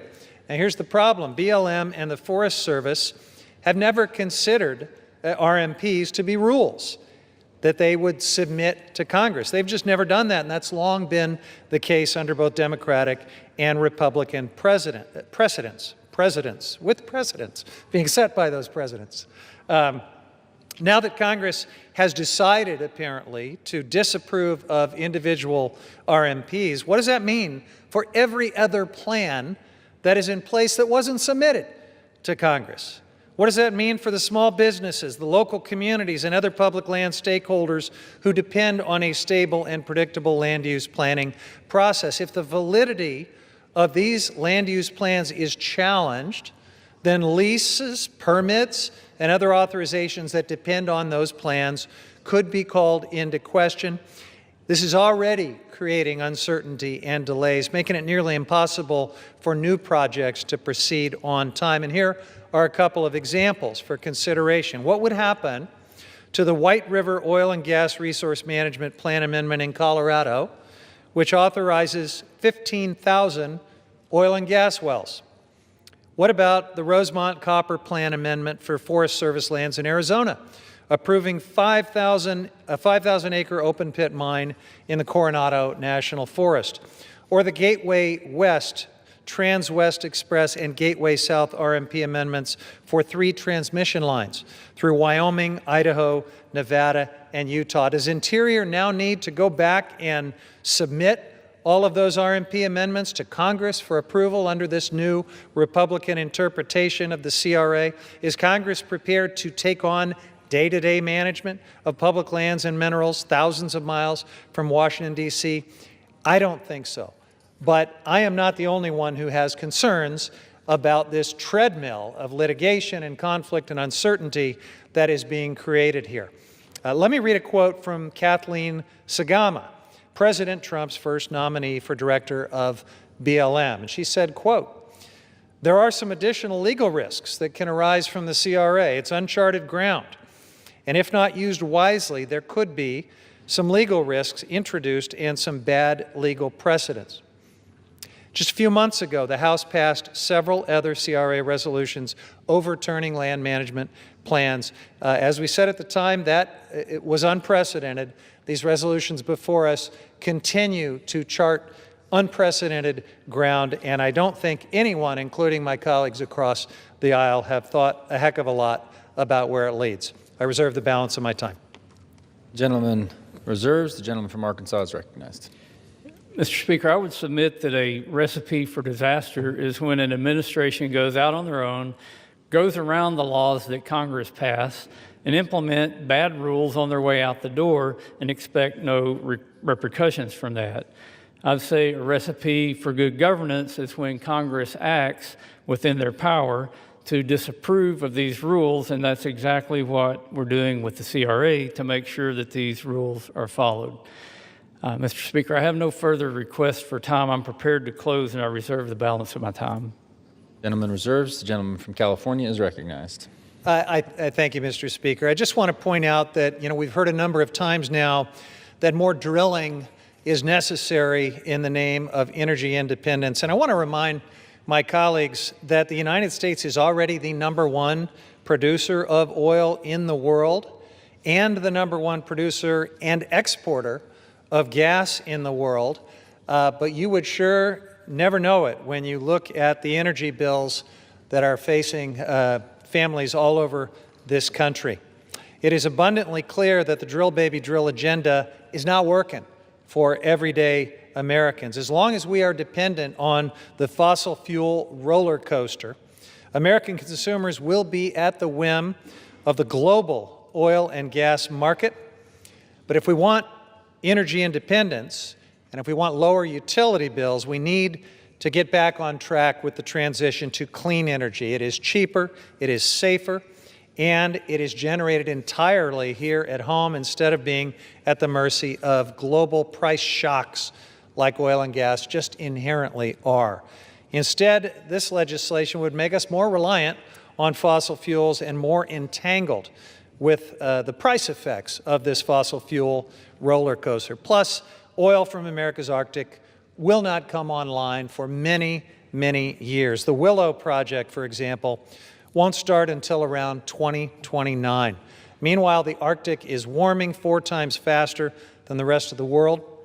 Even at the Willow project, developer ConocoPhillips will use artificial chillers to freeze melting permafrost before drilling for oil. That's the kind of complexity and additional cost that is inherent in drilling in these remote, pristine parts of the Arctic. The project itself will release nearly 300 million metric tons of carbon pollution into the atmosphere over its lifetime, the equivalent of at least 66 coal-fired power plants. Again, Mr. Speaker, if we want true energy independence and security, we need to combat the climate crisis and transition to clean, renewable energy. And with that, I reserve. Gentleman reserves. The gentleman from Arkansas is recognized. Mr. Speaker, I'm prepared to close and reserve the balance of my time.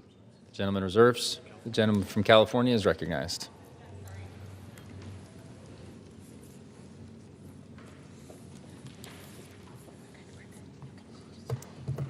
Mr. Speaker, if you could bear with me for one moment. Yes. Here it is. This is just excellent staff work, Mr. Speaker. In closing, village. I strongly oppose this resolution. The three Congressional Review Act resolutions that we've been considering here today are going to strip local land managers of the ability to respond to future challenges and changes and needs in the Arctic National Wildlife Refuge, the NPRA, and the Powder River Basin. If these reckless resolutions pass, these places will be locked into outdated plans that fail to account for changes in community needs, industry needs, and yes, climate-driven impacts. And these CRA resolutions are completely unnecessary because the Trump administration has already acted on their own to replace these plans. Even oil and gas industry experts across the political spectrum agree that the use of the CRA on land use plans creates regulatory and legal ambiguity. In fact, Kathleen Sagama, as I just told you, former President Trump's former nominee to lead the BLM, recently said, it's a quote worth repeating, there could be some legal risks introduced and bad legal precedent, unquote, when using CRAs in this manner. Yet apparently, my friends across the aisle are just going to do it anyway.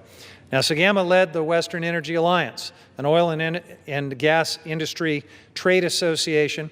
She testified before the House Natural Resource Majority many times.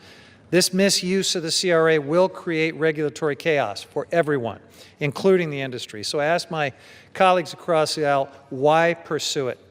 House Republicans are continuing to lock the American people into higher energy costs by pushing their fossil fuel playbook and sabotaging clean, renewable energy. Our constituents deserve better. They deserve a future with clean and affordable energy where utility bills aren't skyrocketing, where we know our lands and waters won't suffer as a result. That's why I oppose this resolution and urge all of my colleagues to join me in voting no, and I yield the balance of my time. The gentleman from California yields. The gentleman from Arkansas is recognized. Mr. Speaker, it's been stated that gas and energy prices won't be reduced by passing this CRA, and I contend that they will, because overturning these rules would incentivize much-needed investment throughout the state or the entire North Slope. The regional impacts of increased energy production in Alaska cannot be overstated. Refineries in the region, including California and Washington, are equipped to handle Alaskan oil, and the refinery in Kenai produces most of the state of Alaska's gasoline. The North Pole Refinery provides jet fuel for our military, amongst other aviation fuels. Two other refineries located in Valdez and near Fairbanks also produce diesel and heating fuels.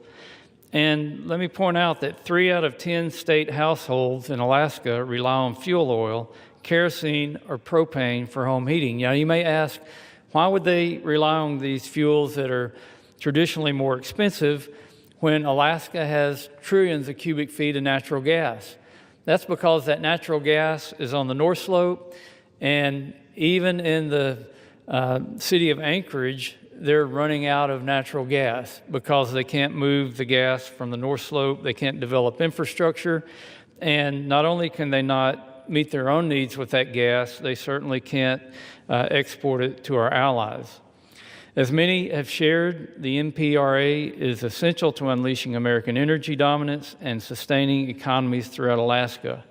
Congress must also act to undo the harm that the previous administration imposed, and we must work to unlock the estimated 8.7 billion barrels of oil and 25 trillion cubic feet of natural gas the NPRA holds. By repealing this decision, we can help uphold tribal voices and revert to the 2020 IAP that considered their meaningful input. Letting these plans shut down energy production in the NPRA linger would be devastating to Alaskans, especially the Native communities on the North Slope. Without jobs, people may leave these communities, jeopardizing the culture and social fabric of the region. We cannot afford to let this happen. We must pass SJ Res 80. I urge my colleagues to support passage of the important legislation. I yield back the balance of my time. The gentleman yields the balance of his time. All time for debate has expired. Pursuant to House Resolution 879, the previous question is ordered on the joint resolution. The question is on third reading of the joint resolution. Those in favor say aye. Those opposed, no. The ayes have it. Third reading. Joint resolution providing for congressional disapproval under Chapter 8 of Title 5 United States Code of the rules submitted by the Bureau of Land Management relating to National Petroleum Reserve in Alaska Integrated Activity Plan Record of Decision. The question is on passage of the joint resolution. Those in favor say aye. Those opposed say no. It's about 6-7. The ayes have it. For what purpose does the gentleman? Request the yeas and nays. California seek recognition. The yeas and nays are requested. Those favoring a vote by the yeas and nays will rise. A sufficient number having risen, the yeas and nays are ordered. Pursuant to Clause 8 of Rule 20, further proceedings on this question will be postponed. Purpose does the gentlewoman from New York seek recognition? Mr. Speaker, pursuant to Clause 2A1 of Rule 9, I rise to give notice of my intent to raise a question of the privileges of the House. The form of the resolution is as follows. H-Res 889. Censuring Representative Corey Mills. In the House of Representatives, resolution censuring Representative Corey Mills. Whereas Representative Corey Mills has on several occasions conducted himself in a manner that reflects discredit upon the House of Representatives. Whereas on February 19, 2025, Washington, D.C. Metropolitan Police Department officers were called to resolve a private matter at Representative Corey Mills' residence, where officers were called to the 1300 block of Maryland Avenue Southwest around 1:15 p.m. for the report of an assault. Whereas police reports obtained by NBC4 Washington confirmed that the Washington, D.C. Metropolitan Police Department was investigating Representative Corey Mills for an alleged assault of a 27-year-old woman that took place on February 19, 2025 at the residence of Representative Corey Mills. Whereas the first police report provided to NBC4 Washington by a source and confirmed by a second source familiar with the investigation said that the 27-year-old woman accused her significant other for over a year of having grabbed her, shoved her, and pushed her out of the door, and also said that the woman involved showed the officer bruises on her arm which appeared fresh. And whereas NBC4 Washington also reported that the Metropolitan Police Department identified Representative Corey Mills as the significant other of the alleged victim of assault, which alleged victim was a 27-year-old woman who was not the wife of Representative Corey Mills, and that the alleged victim let officers here, Subject 1, now identified by MPD as Mills, instruct her to lie about the origin of her bruises. Eventually, Subject 1 made contact with police and admitted that the situation escalated from verbal to physical, but it was severe enough to create bruising. Whereas on February 21st, 2025, the Washington Post also confirmed 2 D.C. police officers said that the alleged victim of assault initially told a 9/11 operator and police that she had been assaulted, and that officers said she also had what seemed to be visible injuries, and that while a supervisor initially classified the offense internally as a family disturbance, police commanders later learned of the incident, reviewed the reports and body camera footage from the responding officers, and reclassified the case as a domestic violence assault. Whereas on February 21st, 2025, NBC4 Washington also reported that the Metropolitan Police Department determined that probable cause to arrest Representative Corey Mills for misdemeanor assault existed and sent an arrest warrant for Representative Corey Mills to the United States Attorney's Office for the District of Columbia. However, then acting United States Attorney for the District of Columbia, Ed Martin, refused to sign the arrest warrant for Representative Corey Mills and instead returned the case to the Metropolitan Police Department for further investigation. Whereas on July 14, 2025, a different former romantic partner of Representative Corey Mills, who was apparently in a relationship with Representative Mills from November 2021 to February 2025, reported to authorities in Florida that Representative Mills threatened to release nude images and other intimate videos of her and threatened to harm her future romantic partners in retaliation for her decision to end a relationship with Representative Mills after seeing the public reports described above concerning the alleged February 2025 physical assault. Whereas on October 14, 2025, the Circuit Court of the Third Judicial Circuit in Columbia County, Florida, issued a final judgment of injunction for protection against dating violence against Representative Corey Mills, based on a finding that his former romantic partner was a victim of dating violence or had reasonable cause to believe she was in imminent danger of becoming a victim of an act of dating violence. Whereas in August of 2024, the Office of Congressional Conduct adopted and transmitted to the Committee on Ethics of the House of Representatives a report indicating that there was substantial reason to believe that Representative Corey Mills may have omitted or misrepresented required information in his financial disclosure statements, accepting excessive contributions to his campaign committee in the form of personal loans and contributions that may not have derived from Representative Corey Mills' personal funds entered into, held, or enjoyed contracts with federal agencies while he was a member of Congress, and may have accepted through his campaign committee in-kind contributions or other contributions not lawfully made. Whereas individuals who served with Representative Corey Mills have called into question the veracity of the account of events which formed the basis of a recommendation that Representative Corey Mills receive an award of a Bronze Star bestowed in 2021 for his service under enemy fire in Iraq in 2003.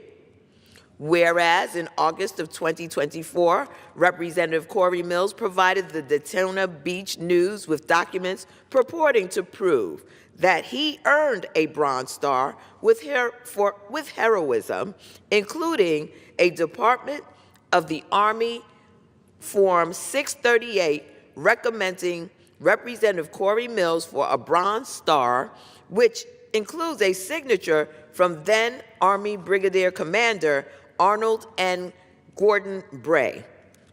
However, retired Brigadier General Bray told the Daytona Beach News Journal in August of 2024 that he did not sign a Bronze Star recommendation for Representative Corey Mills.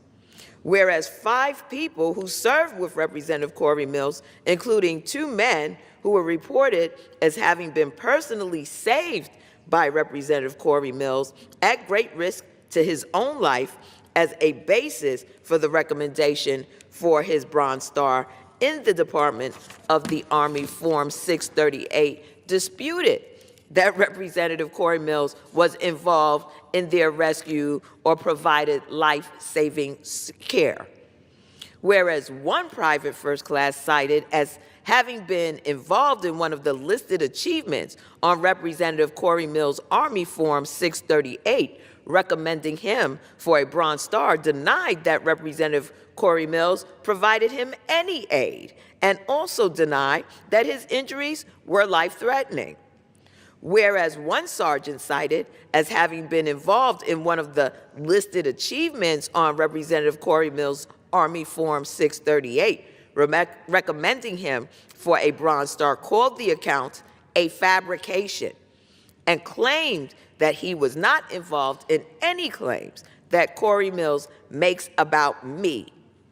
And whereas despite the numerous available contradictions of the accounts forming the basis of the recommendation for his Bronze Star, Representative Corey Mills described the legitimate factual disputes raised by individuals he purportedly served with and rescued as, quote, slander and defamation, end quote, in a statement at the Daytona Beach News Journal.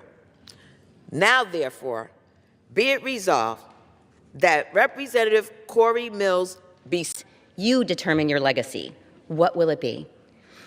There are years ahead in her leadership journey in education. I have no doubt that she will leave a legacy of educational excellence, deep caring, and a spark of hope for every student she encounters. Go Chemics. Thank you, and I yield back. For what purpose does the gentleman from North Carolina seek recognition? Without objection, the gentleman is recognized for 1 minute.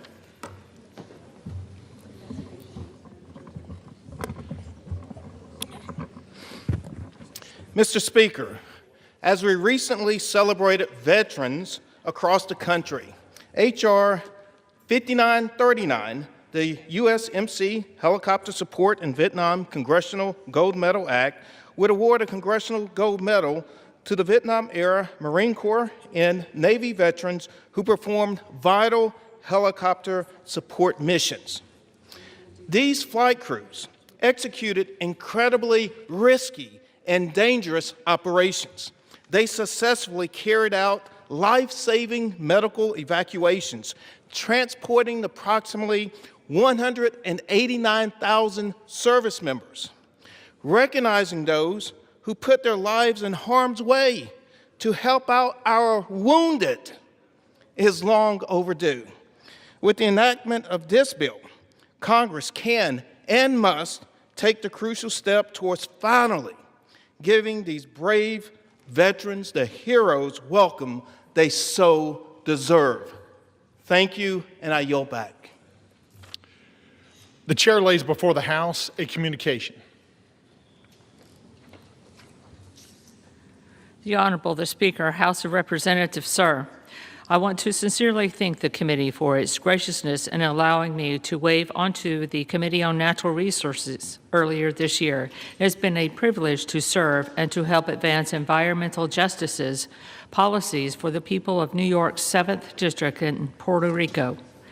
Thank you for the privilege of holding 3 committees over the past few years. I will continue to remain on small business and financial services. Effective this week, I will remove myself from the Committee on Natural Resources to make room for another member who wishes to take the opening. It has been an honor to contribute to the committee's mission, and I look forward to continuing to advance our shared priorities in other capacities. Signed sincerely, Nydia Velasquez, Member of Congress. Without objection, the resignation is accepted. What purpose does the gentlewoman from North Carolina seek recognition? Thank you, Mr. Speaker. By direction of the Republican Conference, I offer a privileged resolution and ask for its immediate consideration. The clerk will report the resolution. House Resolution 886. Resolved that the following named member be and is hereby elected to the following standing committee of the House of Representatives, Committee on Homeland Security. Mr. Fong. Without objection, the resolution is agreed to and the motion to reconsider is laid on the table. For what purpose does the gentleman from Massachusetts seek recognition? Mr. Speaker, by direction of the Democratic Caucus, I offer a privileged resolution and ask for its immediate consideration. The clerk will report the resolution. House Resolution 887. Resolved. Mr. Speaker, I ask unanimous consent that the resolution be considered as read. Without objection, the resolution is considered read. And without objection, the resolution is agreed to and the motion to reconsider is laid on the table. For what purpose does the gentlewoman from North Carolina seek recognition? Thank you, Mr. Speaker. Mr. Speaker, by direction of the Committee on Rules, I call up House Resolution 879 and ask for its immediate consideration. The clerk will report the resolution. House Calendar Number 47, House Resolution 879. Resolved that upon adoption of this resolution, it shall be in order to consider in the House any joint resolutions specified in Section 2 of this resolution. All points of order against consideration of each such joint resolution are waived. Each such joint resolution shall be considered as read. All points of order against provisions in each such joint resolution are waived. The previous question shall be considered as ordered on each such joint resolution and on any amendment thereto to final passage without intervening motion except one. 1 hour of debate equally divided and controlled by the chair and ranking minority member of the Committee on Natural Resources or their respective designees. And 2, 1 motion to recommit or commit as the case may be. Section 2, the joint resolutions referred to in the first section of this resolution are as follows. A, the joint resolution, Senate Joint Resolution 80, providing for congressional disapproval under Chapter 8 of Title 5 United States Code of the rules submitted by the Bureau of Land Management relating to National Petroleum Reserve in Alaska Integrated Activity Plan Record of Decision. B, the joint resolution, House Joint Resolution 130, providing for congressional disapproval under Chapter 8 of Title 5 United States Code of the rules submitted by the Bureau of Land Management relating to Buffalo Field Office Record of Decision and approved Resource Management Plan Amendment. C, the joint resolution, House Joint Resolution 131, providing for congressional disapproval under Chapter 8 of Title 5 United States Code of the rules submitted by the Bureau of Land Management relating to Coastal Plain Oil and Gas Leasing Program, Record of Decision. Section 3, adoption of this resolution, it shall be in order to consider in the House a concurrent resolution, House Concurrent Resolution 58, denouncing the horrors of socialism. All points of order against consideration of the concurrent resolution are waived. The concurrent resolution shall be considered as read. All points of order against provisions in the concurrent resolution are waived. The previous question shall be considered as ordered on the concurrent resolution and preamble to adoption without intervening motion except 1 hour of debate, equally divided and controlled by the chair and ranking minority member of the Committee on Financial Services or their respective designees. Section 4, upon adoption of this resolution, it shall be in order to consider in the House the bill, H.R. 1949, to repeal restrictions on the export and import of natural gas. All points of order against consideration of the bill are waived. The bill shall be considered as read. All points of order against provisions in the bill are waived. The previous question shall be considered as ordered on the bill and on any amendment thereto to final passage without intervening motion except one. 1 hour of debate equally divided and controlled by the chair and ranking minority member of the Committee on Energy and Commerce or their respective designees. And 2, 1 motion to recommit.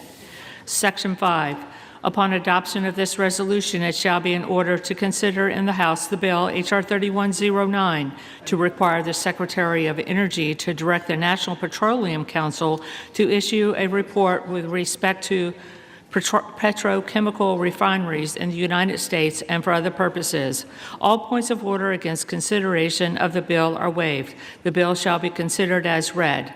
All points of order against provisions in the bill are waived. The previous question shall be considered as ordered on the bill and on any amendment thereto to final passage without intervening motion except one. 1 hour of debate equally divided and controlled by the chair and ranking minority member of the Committee on Energy and Commerce or their respective designees. And 2, 1 motion to recommit. Section 6, upon adoption of this resolution, it shall be in order to consider in the House the bill H.R. 5107 to repeal the Comprehensive Policing and Justice Reform Amendment Act of 2022 enacted by the District of Columbia Council. All points of order against consideration of the bill are waived. The amendment in the nature of a substitute recommended by the Committee on Oversight and Government Reform, now printed in the bill, shall be considered as adopted. The bill, as amended, shall be considered as read. All points of order against provisions in the bill as amended are waived. The previous question shall be considered as ordered on the bill as amended and on any further amendment thereto to final passage without intervening motion, except 1 hour of debate equally divided and controlled by the chair and ranking minority member of the Committee on Oversight and Government Reform or their respective designees, and 2, 1 motion to recommit. Section 7. Upon adoption of this resolution, it shall be in order to consider in the House the bill, H.R. 5214, to require mandatory pretrial and post-conviction detention for crimes of violence and dangerous crimes, and require mandatory cash bail for certain offenses that pose a threat to the public safety or order in the District of Columbia and for other purposes. All points of order against consideration of the bill are waived. The amendment in the nature of a substitute recommended by the Committee on Oversight and Government Reform, now printed in the bill, shall be considered as adopted. The bill as amended shall be considered as read. All points of order against provisions in the bill as amended are waived. The previous question shall be considered as ordered on the bill as amended and on any further amendment thereto to final passage without intervening motion except 1 hour of debate equally divided and controlled by the chair and ranking minority member of the Committee on Oversight and Government Reform or their respective designees, and 2, 1 motion to recommit. Section 8. Upon transmission to the Senate of a message that the House has passed H.R. 4405, House Resolution 581 shall be laid on the table. The gentlewoman from North Carolina is recognized for 1 hour. Thank you, Mr. Speaker. For the purpose of debate only, I yield the customary 30 minutes to the gentleman from Massachusetts, Mr. McGovern, pending which I yield myself such time as I may consume. During consideration of this resolution, all time yielded is for the purpose of debate only. Mr. Speaker, I ask unanimous consent that all members have 5 legislative days to revise and extend their remarks. Without objection.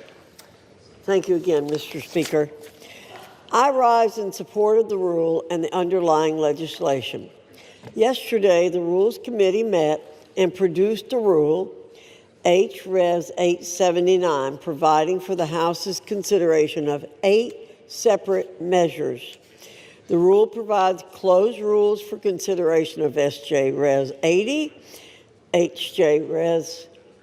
130, H.J. Res. 131, with 1 hour of debate equally divided and controlled by the chair and ranking minority member of the Committee on Natural Resources or their respective designees, each joint resolution.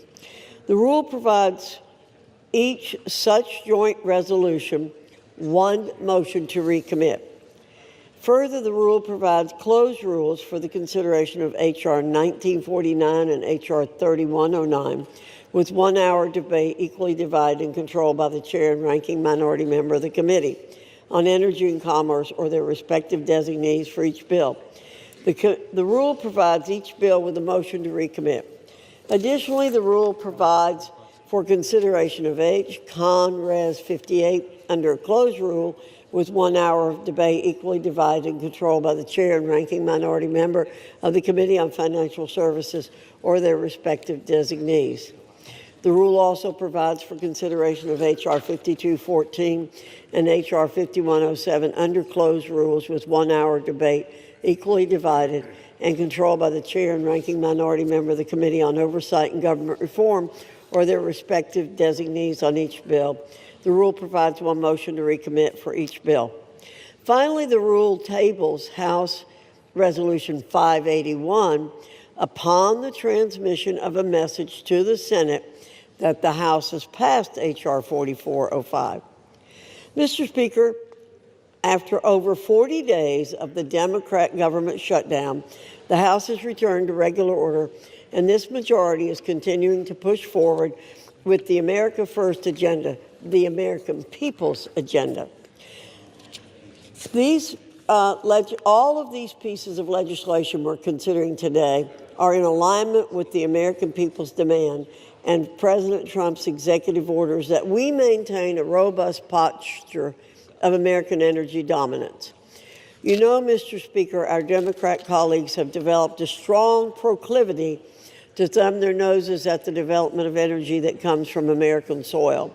One must wonder why they choose to do that. They pay lip service to environmental protections and reducing greenhouse gas emissions, but it's just a fact that American oil and American natural gas are cleaner and more environmentally friendly than any of our global competitors. Why would they cede our dominance on the global stage in favor of hostile actors who lack even the most basic environmental protections?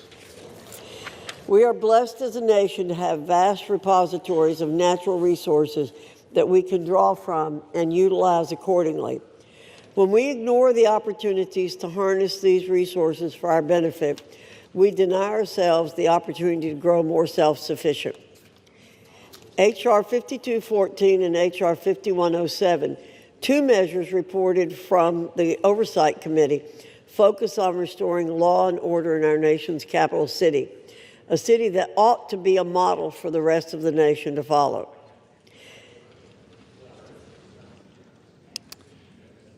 Does the gentlelady reserve? I'm going on, Mr. Speaker. H.R. 5214 would revoke cashless bail in the District of Columbia and would require mandatory dangerous crimes.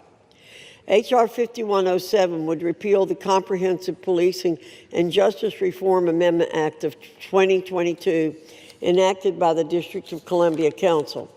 This act targeted police officers in D.C. for simply doing their duties, and it led to over 1,600 officers being removed from the city's force.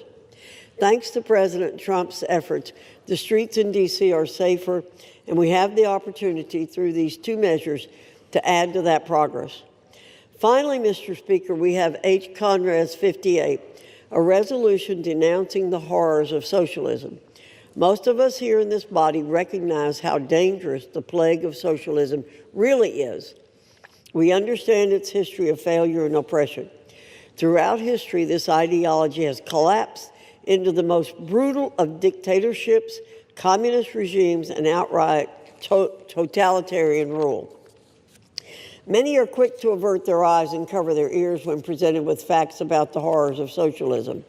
How many individuals across the world have suffered and died because of it?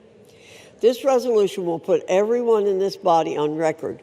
The American people will see who espouses this caustic ideology and those who reject it. I reserve, Mr. Speaker. The gentlewoman from North Carolina reserves. The gentleman from Massachusetts is recognized. Well, thank you, Mr. Speaker, and I thank the gentlelady from North Carolina for yielding me the customary 30 minutes, and I yield myself such time as I may consume. The gentleman is recognized. Mr. Speaker, Americans are working more and more for less and less. Almost every day I speak with young people who can't afford to start a family, can't buy a house, can't get ahead. I hear it from seniors who are struggling to survive on fixed incomes. I see it with my own eyes, moms and dads putting items back on the shelves in the grocery store because they can't afford them.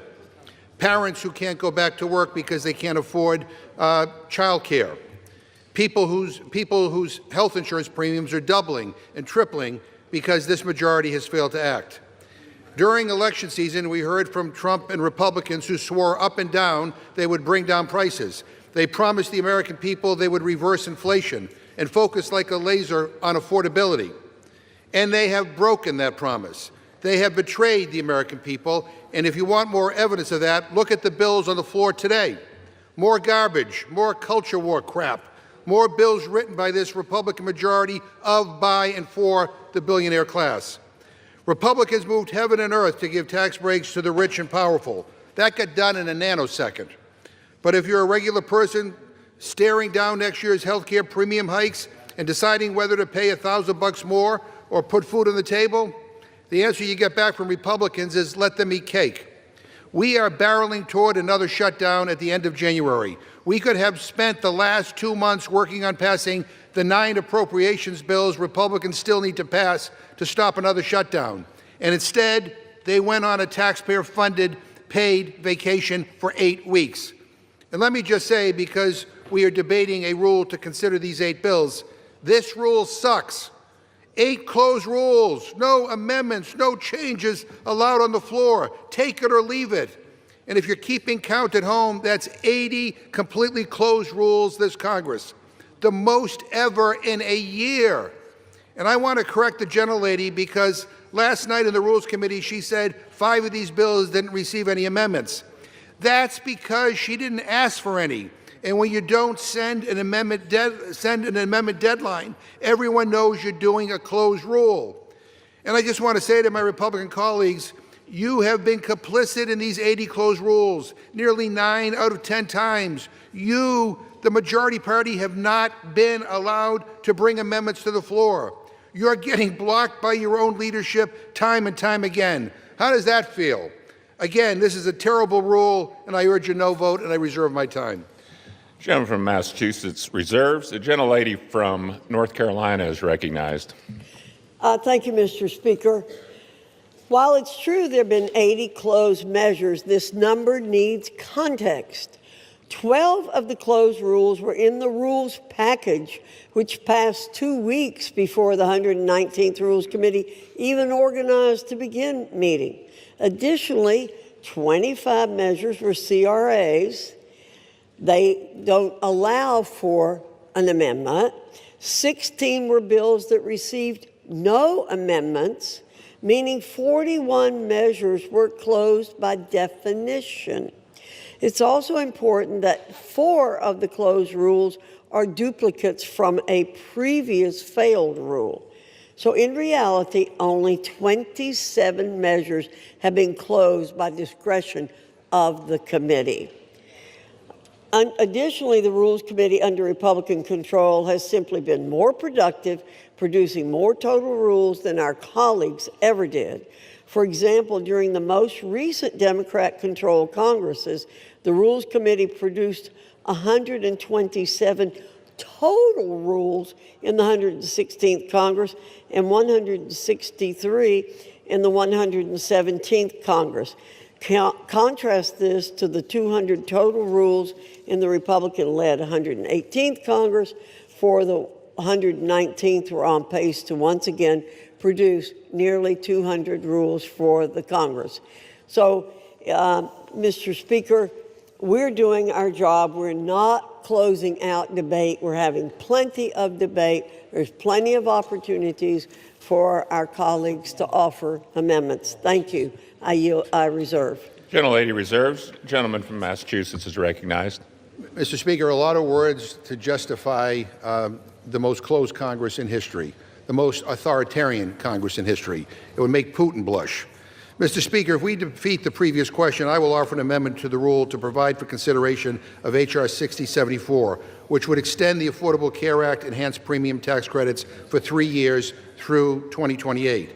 We are in the midst of a health care crisis. More than 20 million Americans who get their health care on the ACA exchanges are going to see their premiums skyrocket next year. That includes 250,000 people in my home state of Massachusetts who are paying lower premiums and copays due to these tax credits, which Democrats created in 2021 and are set to expire at the end of the year. Let me read you some of the stories from folks in my district. Quote, I just received my letter and my monthly costs have gone from $1,287 to $3,026 for next year. As a working family with a daughter who has an autoimmune disease, we are struggling, and I'm working 50-plus hours a week just to pay the insurance, end quote. Another one, and I quote, with the Health Connector, I was paying $264 per month, acceptable seeing that I am healthy but not young. Without the advanced premium tax credit, my monthly premium will be just over $800 per month. I can't and I won't pay that. I will go without. This is happening across the country, and for the sake of millions of Americans and their health care, I urge my Republican colleagues to support this bill and vote no on the previous question. Mr. Speaker, I ask unanimous consent to insert the text of my amendment into the record along with any extraneous material immediately prior to the vote on the previous question, and I reserve. Without objection. Gentleman reserves. Gentlelady from North Carolina is recognized. Thank you, Mr. Speaker. I yield 2 minutes to the distinguished gentleman from Utah, Mr. Owens. Gentleman is recognized for 2 minutes. Thank you, Chairwoman, for yielding. Mr. Speaker, after blatant obstruction and prolonged delay on the part of congressional Democrats for over 40 days, the House has returned to regular order. It's good to be back, and it's about time. Today, we're here to advance 8 separate measures that meet the demands of the American people and strengthen President Trump's successful America First agenda. My constituents voted for the dissolution of the Biden bureaucratic barrage and for the safety of their communities, from bolstering American energy dominance to upholding law and order, strengthening the criminal justice system in the nation's capital, to rejecting the failed ideology of socialism. House Republicans continue to deliver measurable and substantial progress. I urge my colleagues to support the rule and the 8 underlying pieces of legislation. Let's continue delivering wins for the American people. Thank you. I yield back. Gentleman yields back. Gentlelady from North Carolina reserves. Gentleman from Massachusetts is recognized. Mr. Speaker, shortly on the floor, Republicans are about to finally bring up the Massey Counter bill to release the Epstein files. We had to drag this leadership here kicking and screaming. And I appreciate their sudden and stunning change of heart on this issue. But I want to state for the record that the Republican leadership has tried to block this day for months and months and months. And I also want to state for the record that Donald Trump could release these files on his own, today, right now, right this very second. He doesn't need to wait for Congress to pass the bill. He could release the files himself, but he won't. That is why we are here, because he refuses to act. Meanwhile, the Republican majority has blocked transparency at every turn. They stonewalled in committee.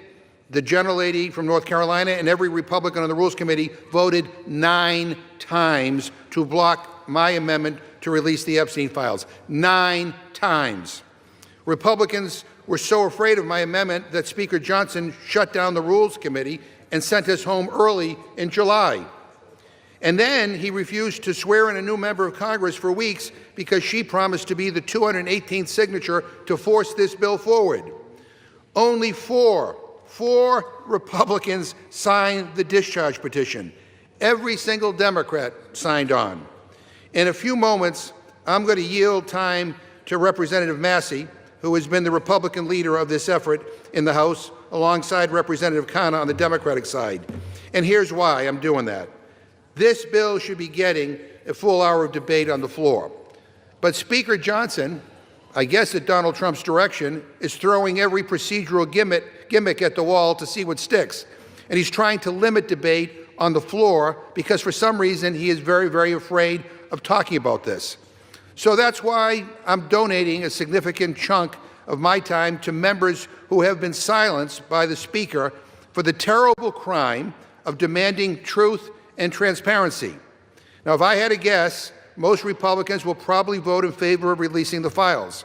But they're not voting yes because their conscience changed. They're voting yes because Donald Trump tells most of them how to vote. And he realized he's lost on this one. He says the people who support this bill, quote, betrayed the entire Republican Party. Really? Really? How is accountability for a pedophile something Donald Trump campaigned on? How is that now a betrayal? This was his issue, his idea. He ran on releasing the files. And by the way, to those who say that Biden should have released these files, let me just address that right now. You're right. He should have. But he didn't make it his number one issue, and he's not the president right now. Donald Trump is.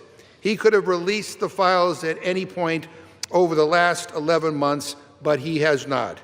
Republicans have had months to sign the discharge petition. They had months to bring this bill to the floor. But this leadership has chosen obstruction. They don't want to pass this bill. They don't even want to talk about it on the House floor. And so that's why debate matters. And with that, I reserve my time. Gentleman from Massachusetts reserves. The gentlelady from North Carolina is recognized. Thank you, Mr. Speaker. Let's be clear. Republicans don't oppose the full transparency of the Epstein files. We embrace the Oversight Committee's task of doing just that. We embrace Representative Massey's legislation here today by putting it up for a vote under suspension. I'll be voting for it. We already have a House investigation that carries the full force of law, and there's no opposition to respecting the majority's wishes to get this codified into law. Let's get to it. Let's get the vote and end these false debates, straw man arguments, and non sequiturs. We tried to pass this bill last week, but Democrats wouldn't agree to doing so. Let's vote now. Democrats should stop, listen, and take yes for an answer. I reserve. Gentlelady reserves. The gentleman from Massachusetts is recognized. Mr. Speaker, the gentlelady doesn't oppose this? Boy, you have a funny way of showing it. I gave the gentlelady 9 opportunities in the Rules Committee to bring this measure to the floor. 9 opportunities. And every time I brought up an amendment, she voted it down. 9 opportunities. So to say that somehow this is always what you wanted, I don't know. That doesn't pass the smell test. Mr. Speaker, I yield 3 minutes to the gentleman from California, Mr. Khanna. Gentleman is recognized for 3 minutes. Thank you, Mr. Speaker. Thank you, Mr. Chairman, for your leadership over the last 5 months to make sure that this bill came to the floor. Thank you also to Don Sisson for his leadership and understanding of all the rules to make this possible. Now, as we are here today, I saw on CNN that the president is meeting with the Saudi prince. You know what America First means to me? How about meeting with the survivors? How about making sure that America's girls are not being raped? That's what it means to be America First, not going and just meeting with Saudi princes. You know, I am so honored to be here and working together with Congressman Thomas Massie, who's shown so much courage and principle, and I'm so honored to be here next to Congresswoman Marjorie Taylor Greene and Congresswoman Nancy Mace. I was telling someone, they said, what did you learn through this process? I said, sometimes we have to see people not just through their caricature. And I had caricatures of Representative Greene and Representative Massey and Representative Mace. But what I saw is they cared as Americans and human beings, and they stood with courage. And they looked at this not from politics, they looked at this as what is right. And I'm proud today to be a member of Congress. I'm proud to work with them, and I'm proud of what we are showing this country is possible. That if we actually care about American values, maybe we can overcome some of the bitter divides in this country. If we don't care about just getting the credit and maybe work together, we could actually care about forgotten and abandoned Americans like the survivors that testified today. I was so moved by their testimony. How can you hear their testimony, as all of us have heard, see their tears, see them holding up photos at the age of 14, and think that they're not telling the truth? This is not politics, this is humanity. Sometimes we get into these chambers and we forget what happened, of how we grew up. Most of us, we grew up, we went to barbecue, we went to Little League games, we went to church or temple. We didn't fly around in private jets and go to a rape island. We didn't buy off politicians and tell them to keep quiet. We didn't think that it was normal to abuse or rape young girls. And then they're saying, well, we don't know if they were 18 or 22. Come on, it's rotten. Then they say, well, just care about the price of eggs, just care about the price of health care. You know what's more important than that? American values. These rich, greedy men abused American values. They abused what's sacred about this country. They abused what built this country. I yield the gentleman additional minute. And it is time that they're going to have a reckoning. The Epstein class is going to go. And the reason they're going to go is because the progressive left and the MAGA right and everyone in between is finally waking up against this rotten system.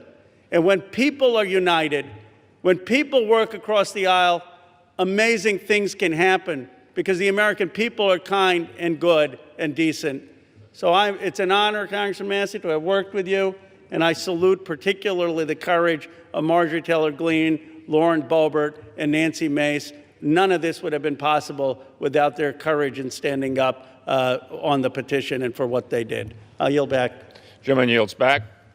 Gentleman from Massachusetts reserves. Gentlelady from North Carolina is recognized. Mr. Speaker, at the top of this page that I have, I've written Democrat hypocrisy on Epstein. That's what we're hearing today.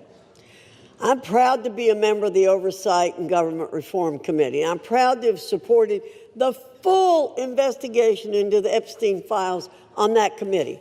Furthermore, I'm proud to have supported formalizing that investigation by taking the decisive step in directing that investigation by a special rule provided by the Rules Committee.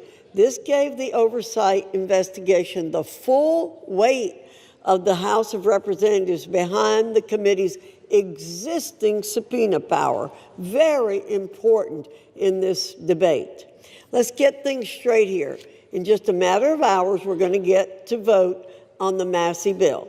But that won't preclude the existing House Oversight and Government Reform Committee's investigation in any way. And that's a great thing because that investigation is yielding results. We now know that one of Jeffrey Epstein's closest confidants was apparently Larry Summers, a cabinet member in the Clinton administration. We now know that a Democrat member in this body, Stacey Plaskett, was colluding with Jeffrey Epstein in real time during a hearing down President Trump. Mr. Speaker, you can't make this stuff up. We now know that Epstein himself hated President Trump. It's in black and white. We now know that one of the chief Epstein victims stated that President Trump never acted inappropriately. And don't forget that oversight investigation specifically subpoenaed Bill and Hillary Clinton for their ties to Jeffrey Epstein. They haven't been quick to step into the breach and exonerate themselves, have they? But the truth will continue to come out as it has because of Republicans and a current Republican-led House Oversight and Government Reform Committee investigation, one that already carries the full force of law. Let's see where that leads. I reserve. Gentlelady reserves. The gentleman from Massachusetts is recognized. Mr. Speaker, the gentlelady says that just trust her and the Republican leadership. And I got to tell you, I can't. After what I saw unfold over these last several months. Obstruction and using every maneuver possible to avoid this moment where we're having here today. And I want to say that for the record, it doesn't matter whether there's Republicans or Democrats or independents that are implicated in these files. We believe in accountability for everybody who abuses young women. And we believe in justice. And that is kind of what's uniting many of us on this on this side of the aisle here today.